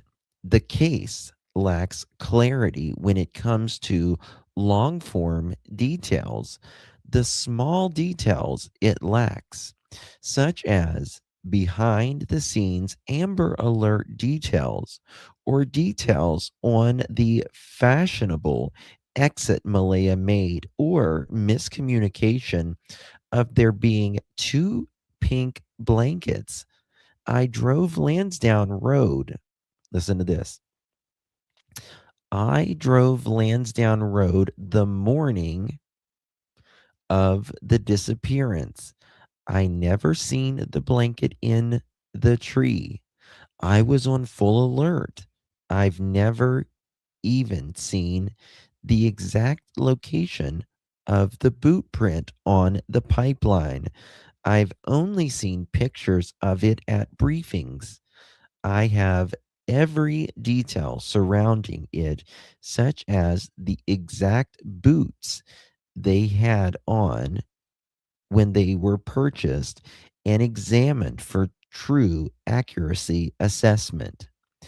I have all the knowledge on everything surrounding the case from others working on it. That's another reason I didn't display any longer form messages or interviews.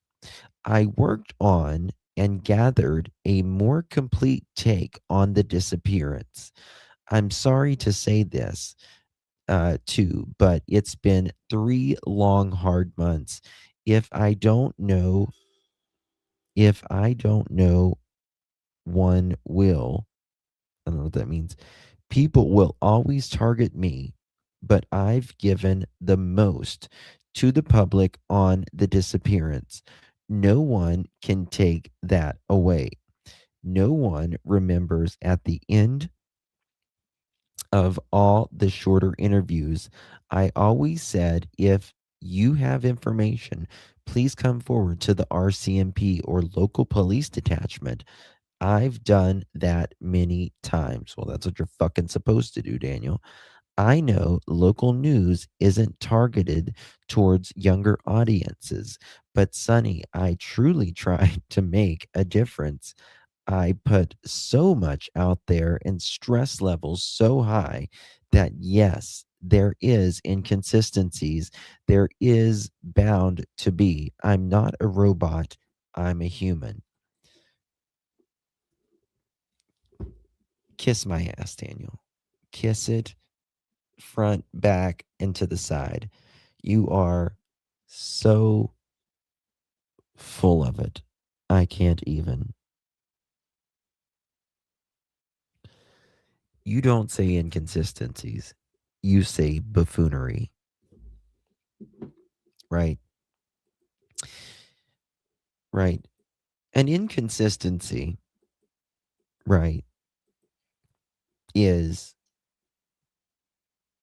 I heard Lilly in the kitchen, and then I heard Jack in the kitchen. That's an inconsistency. Not, and then someone came into the trailer and took Jack and Lily, and Jack couldn't reach his coat. So someone had to get his coat and take him out and say, shh, to the dogs. That's not an inconsistency. Right. He is. I need a BP pill tonight. I don't take them, and I'm so mind blown. Yeah. It's bad.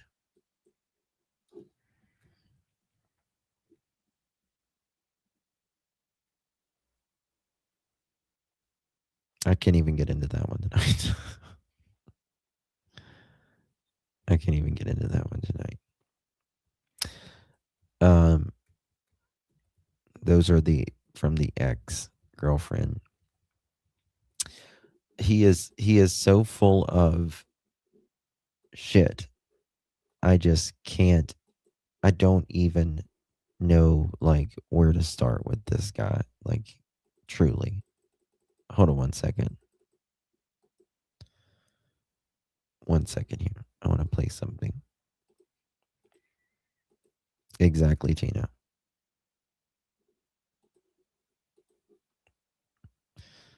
Listen to this. 11. Wait. Point.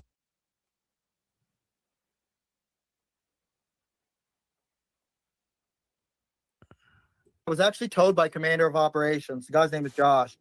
And he was actually pretty pissed about where they left it. They left it right at the bottom of Lansdowne Road when they left. Oh, he's gonna.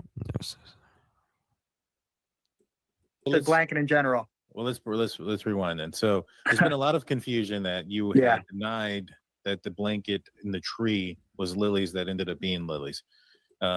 Was there another blanket that was found out there? There is actually another blanket. There is a full pink blanket. I was shown a picture of it, splayed out on the ground. Officer Karen Mason showed me that. She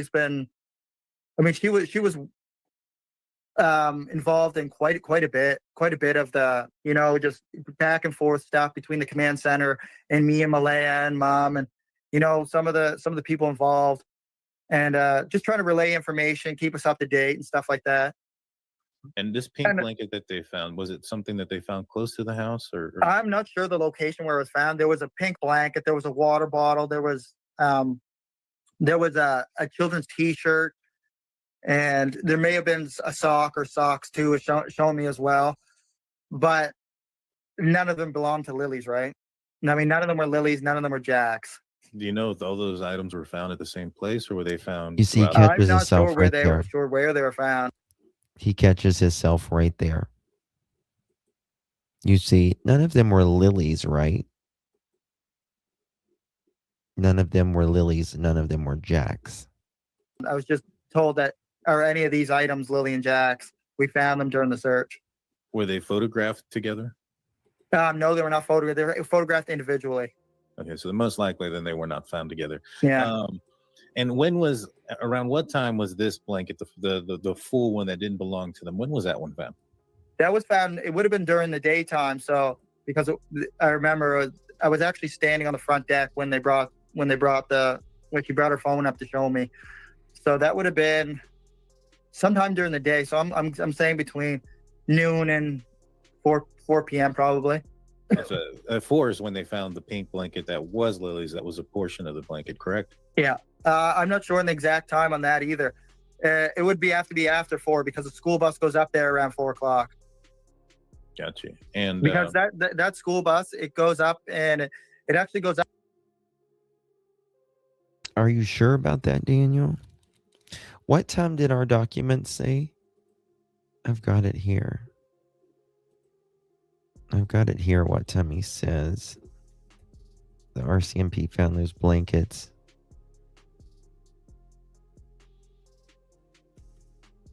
I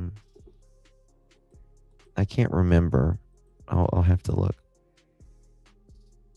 Every time he's lying or tries to conceive and to deceive you of something he says right after it. That's a I'm trying to convince you. Up and turn to my Uncle Ron's house, which is about 500 feet past where the blanket was found. Gotcha. So, and the bus usually goes up there, and the bus usually makes its way up there around, I don't know, 3:55, between 3:55 and like 4 o'clock. And this bus has cameras, correct? Yeah, the buses do have cameras. When they I thought this was it. Hold on. Well, that's the Malaya part. Right here. the footprint in real life. You planted them. I find it weird. I don't understand why somebody would Print in real life. Yeah. So, I told investigators this, and I've never seen the actual blanket hanging in the tree. I've never seen that. Gotcha. So when is the so the next day comes, Okay. searchers are out there. Him and Janie give two different trees. And if you was so involved in this case, like he says he is, right? He's so involved in this case, he's doing everything he can, but he's never went to see where the footprint was. Boy, I would. How long are searchers on the in the area searching for Jack and Lily? for the first initial search, I think it was like 6 or 7 days. I'd have to relook at all, or look at all the actual how many days they were here for, but it was 6 or 7 that for the first initial search, and then they came back the next weekend. The first 6 and 7 days, and like the first, they looked for a full 24 hours straight, by the way. And they did that search as well. And that doesn't include when the dive teams came in. I talked with those guys after they were done finishing Lansdowne Lake and some of the ponds and the streams, and they assured me that there was no evidence that the kids were near any water. Well, exactly. He never saw it in the tree. How did he take it to us to show the exact branch? How about that?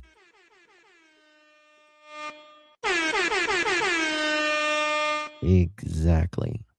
How did he do that? Tell us, Daniel, please. Good night, Sherry Lynn. It's 12 o'clock. Damn, I didn't realize it was that late. Interesting. And your property, I know it was recently searched with the cadaver dogs. Yeah. How many times has it been searched by the search team and the dogs, whether it was the first time they were out there or second, third? How many times? The amount of times the property was searched was, I can't even put a number on it, Daniel, because it was constantly new people coming in and walking through the property. Like for the whole time, there was just new people coming in. Sherry. I mean, there's Deborah, the amount of ribbons I see. Deborah, I can 100% promise you right now. Picture this. Sicily, 1912. Sorry, I was giving you a Golden Girl pun there. I can tell you, I can promise you, Daniel is watching me right now. He's in his bedroom, and he's got a lamp with the lampshade off right now. And beside his bed, he's got all of his rugs lined out, and he's doing this, and he's cussing me with every name in the book. That motherfucker don't know. And Janie is sitting with Tucker right now, watching me. Aren't you, Janie? This nicotine patch for an hour, and I'd still sell you in for a smoke. Come on back to my place. I want you to look at a urine sample. I think it looks cloudy. It's been so long since someone touched me. So yes, if that answers your question. Janie is sitting with Tucker right now. And she is saying, how do you know all of this? How does this kid know all this? I live up in Nova Scotia. And how does he know all this stuff? He lives in a different country than me. How does he know my dog Tucker loses his hair? How does he know? How does he know? Aren't you, Janie? Good to see you, girl. Good to see you. Around. It's in the thousands in Lansdowne. Gotcha. And so they're coming in, they're searching the property. How long before you're brought into a police station? I was brought in. I don't remember what day I was brought Don't in quit, Jane. because all the days mashed together. Mhm. But I was It's brought in coming. by two investigators that were originally on the case. Okay. And I haven't seen those guys in Progress, a Jane. while now. Progress. We'll say that. Yeah. But those two original guys took me in, and we went into the Stellarton detachment, which is in Pictou County, not the major crimes headquarters that's in Bible Hill. Mhm. But I sat in the room with them, and you know Tell us. they bought me some food and some Listen to this. coffee, which we know why that was for, right? Collect DNA. Collecting DNA. They wanted that DNA, didn't they, Daniel? They wanted that little DNA from you, didn't they? A little sample. Little sample.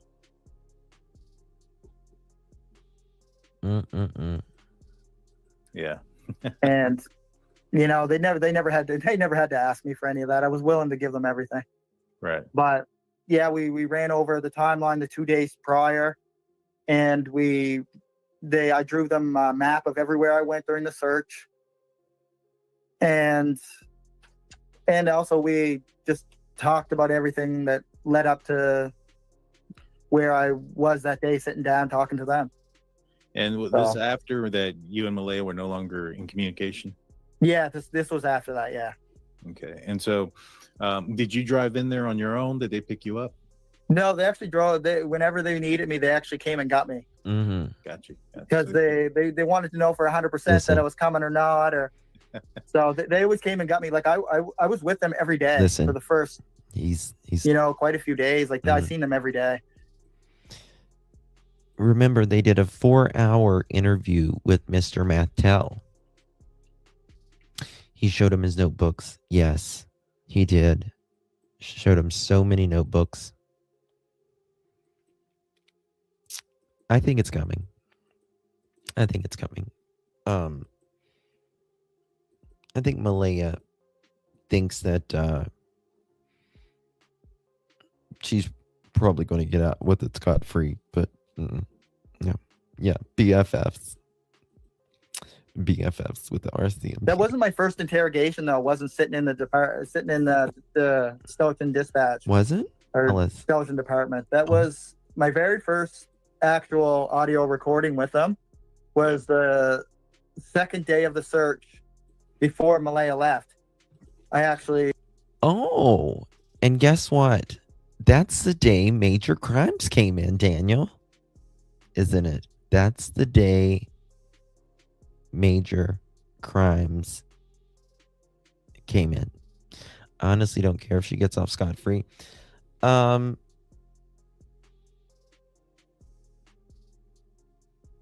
think Malaya has, in my opinion, it would be injustice if Malaya got off scot-free.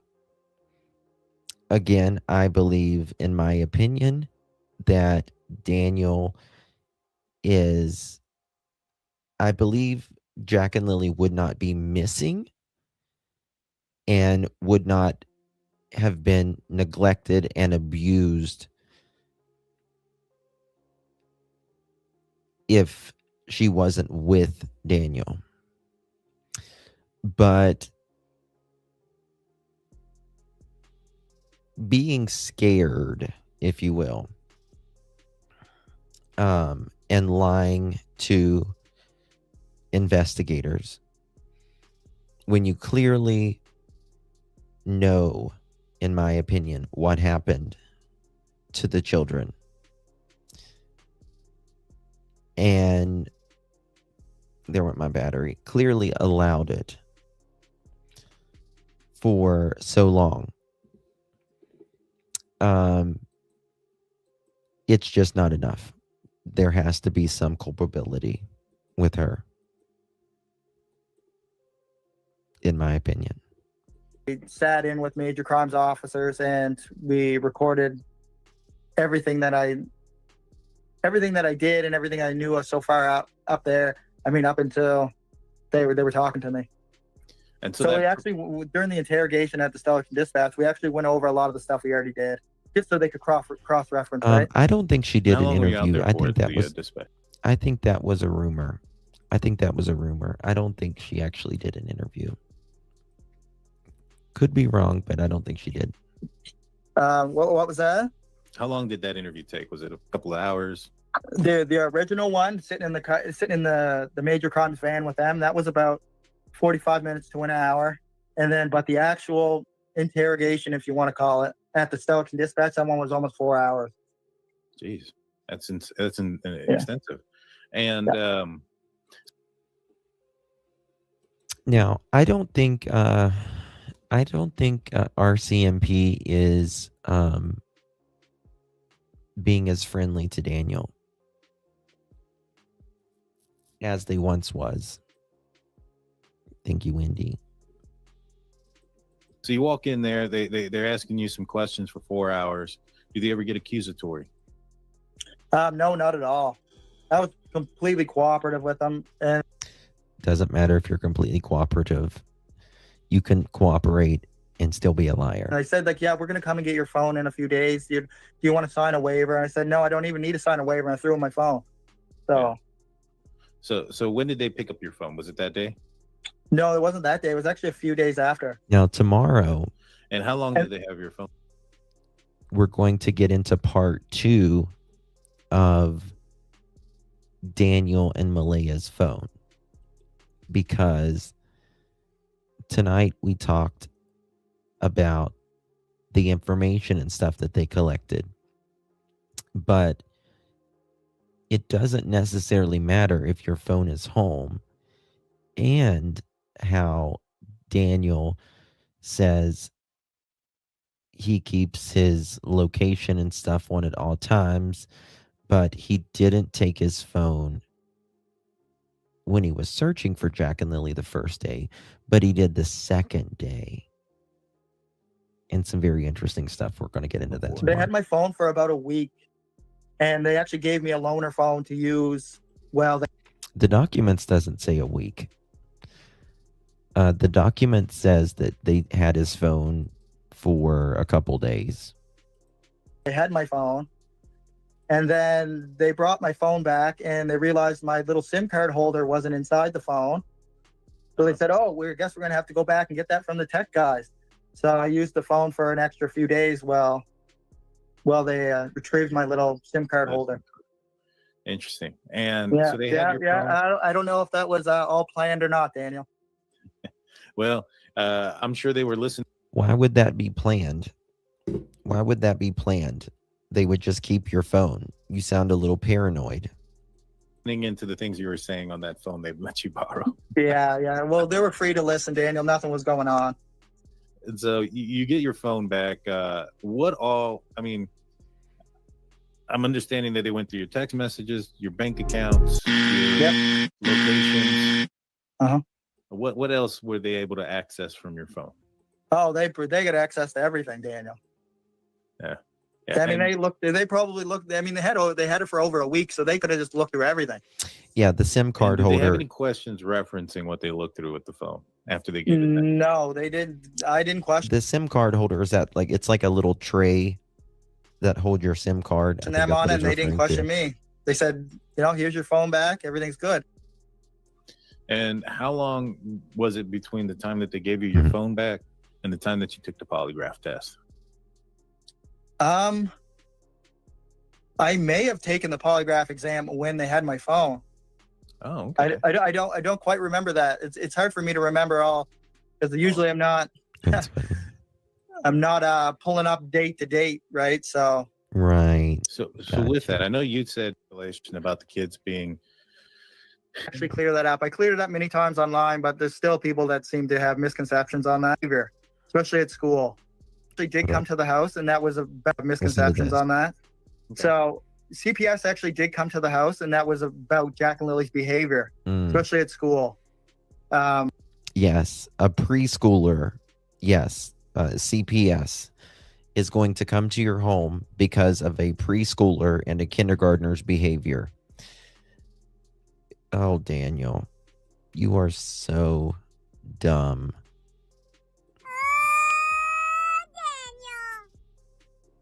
And listen, and guys, listen, this is an actual video of Daniel's and Janie's rooster. Not really, but it's saying, oh, Daniel.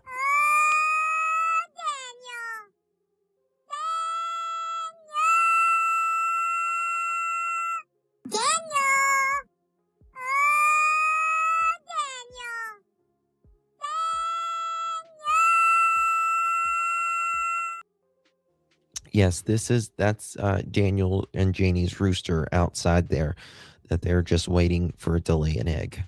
They've been waiting for 3 years now. Daniel says that CPS came there because of Jack and Lily's behavior. The CPS comes for one reason and one reason only, because they are concerned of the safety and the well-being of children. That's it. That's all.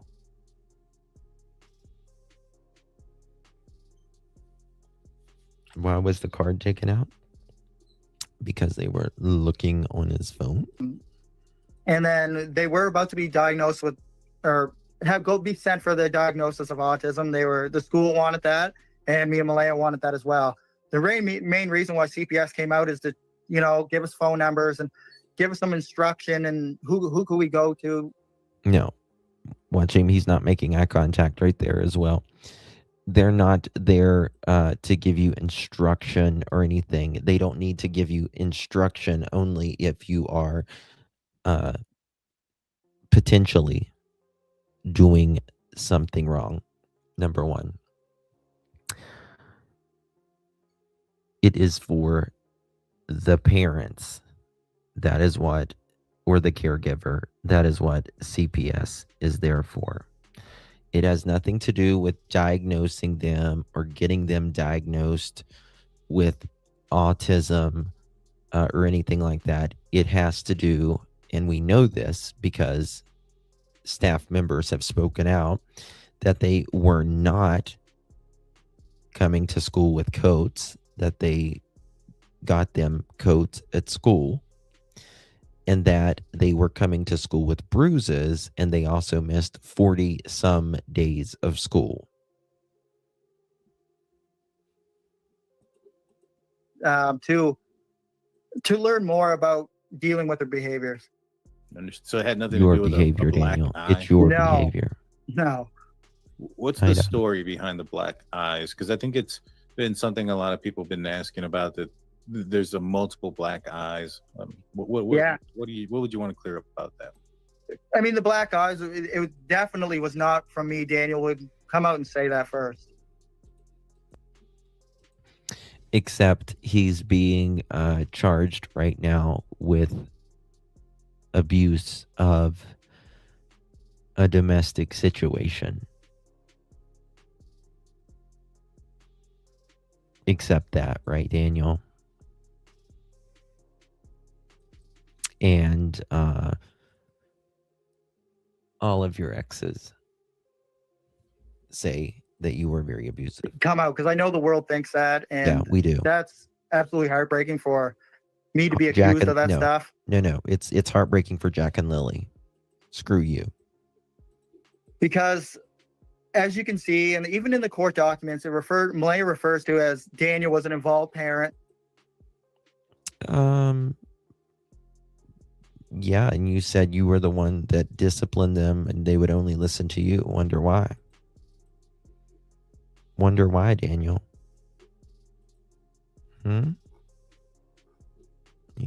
find something here. And he didn't even physically discipline the kids. Oh, you're so full of shit. If I'm not going to physically discipline You them, are so full. why would I ever abuse them? That's the first thing. You're an abusive mother. But in my the most of the black eyes were probably from Lilly. Probably. Because, and I don't want to say 100% because Jack was really clumsy too. Like when we used to take him to the woods, he would fall a lot. I remember one time too, Jack ran right into the doorknob on the door. Classic doorknob. They would throw stuff at each other. They were quite aggressive. What did you throw, Daniel? Then most times when they became aggressive, Malaya couldn't handle them. I had to come home from work 4 or 5 times just due to the fact Malaya couldn't handle the kids. And that's why you can refer to the doc. Can you imagine Daniel having to come home and discipline those kids? How bad it would be? That wouldn't be good, would it? Right? Look at this. Look at this right here, guys. Let me find it right here. Check this out. From the X. We were down a dirt road and I left my keys in the ignition when we were doing sexual stuff and my battery died. It was still light out and I wanted to go get someone to jumpstart it that night, and he grabbed my arm and said, "We will wait until morning." Yes, from him driving down a one-way wrong. That's why he got, I think, is pulled over or something like that. And we wonder why he's constantly crashing the cars, right? Because he's driving down one ways and all that stuff. Okay. He was mad that they questioned him. This is when the 2 dog RCMPs flew in to that area. He was questioned that they questioned him and said they tried to make him admit to something. He told me the same thing. He told the reporter you could tell he was irritated, and he was mad at his mom because they were supposed to get his car from the impound that day, but she didn't bring him, so he was mad about that too. He messaged me and told me to pick him up right away, so I did. Daniel. Some weird things just happened outside. That's why I never messaged. And she says, I hope everything is okay. Daniel says, yeah, Malaya trying to throw me under the bus now. Leaked messages from her. She's backed in a corner now. Her and her mother did it, I believe, with 99.99% accuracy. And she wrote, he's the biggest liar. Daniel says, well, everything is not the best. Meadow is going into CPS custody. Malaya is losing her. CPS also turned his kids against his own kids against him. He's saying they interrogated an 8 and 6-year-old, and I guess they said I abused Jack and Lily. One fucked up day.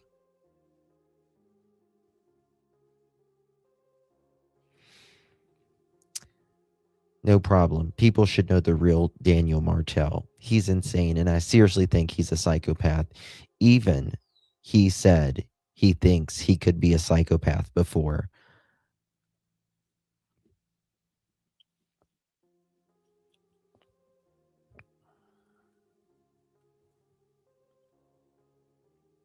He left bruises from SEX, which I showed Major Crimes as well. Those weren't, some of them, she's talking about another thing, weren't from sex. And yes, I picked him up after the dog handlers questioned him on September 23rd. He was only physical the day I went when the cadaver dogs were there.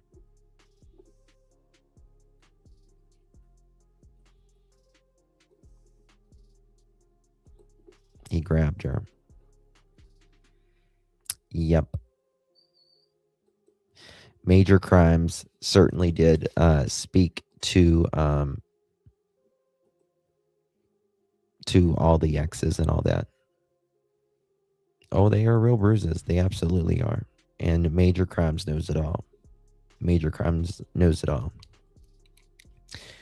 Here's another lady. I pray she presses charges too. Esley, I don't know. Clutching his pearls and smoking his crystal. That's exactly what he's doing, Candy. Exactly.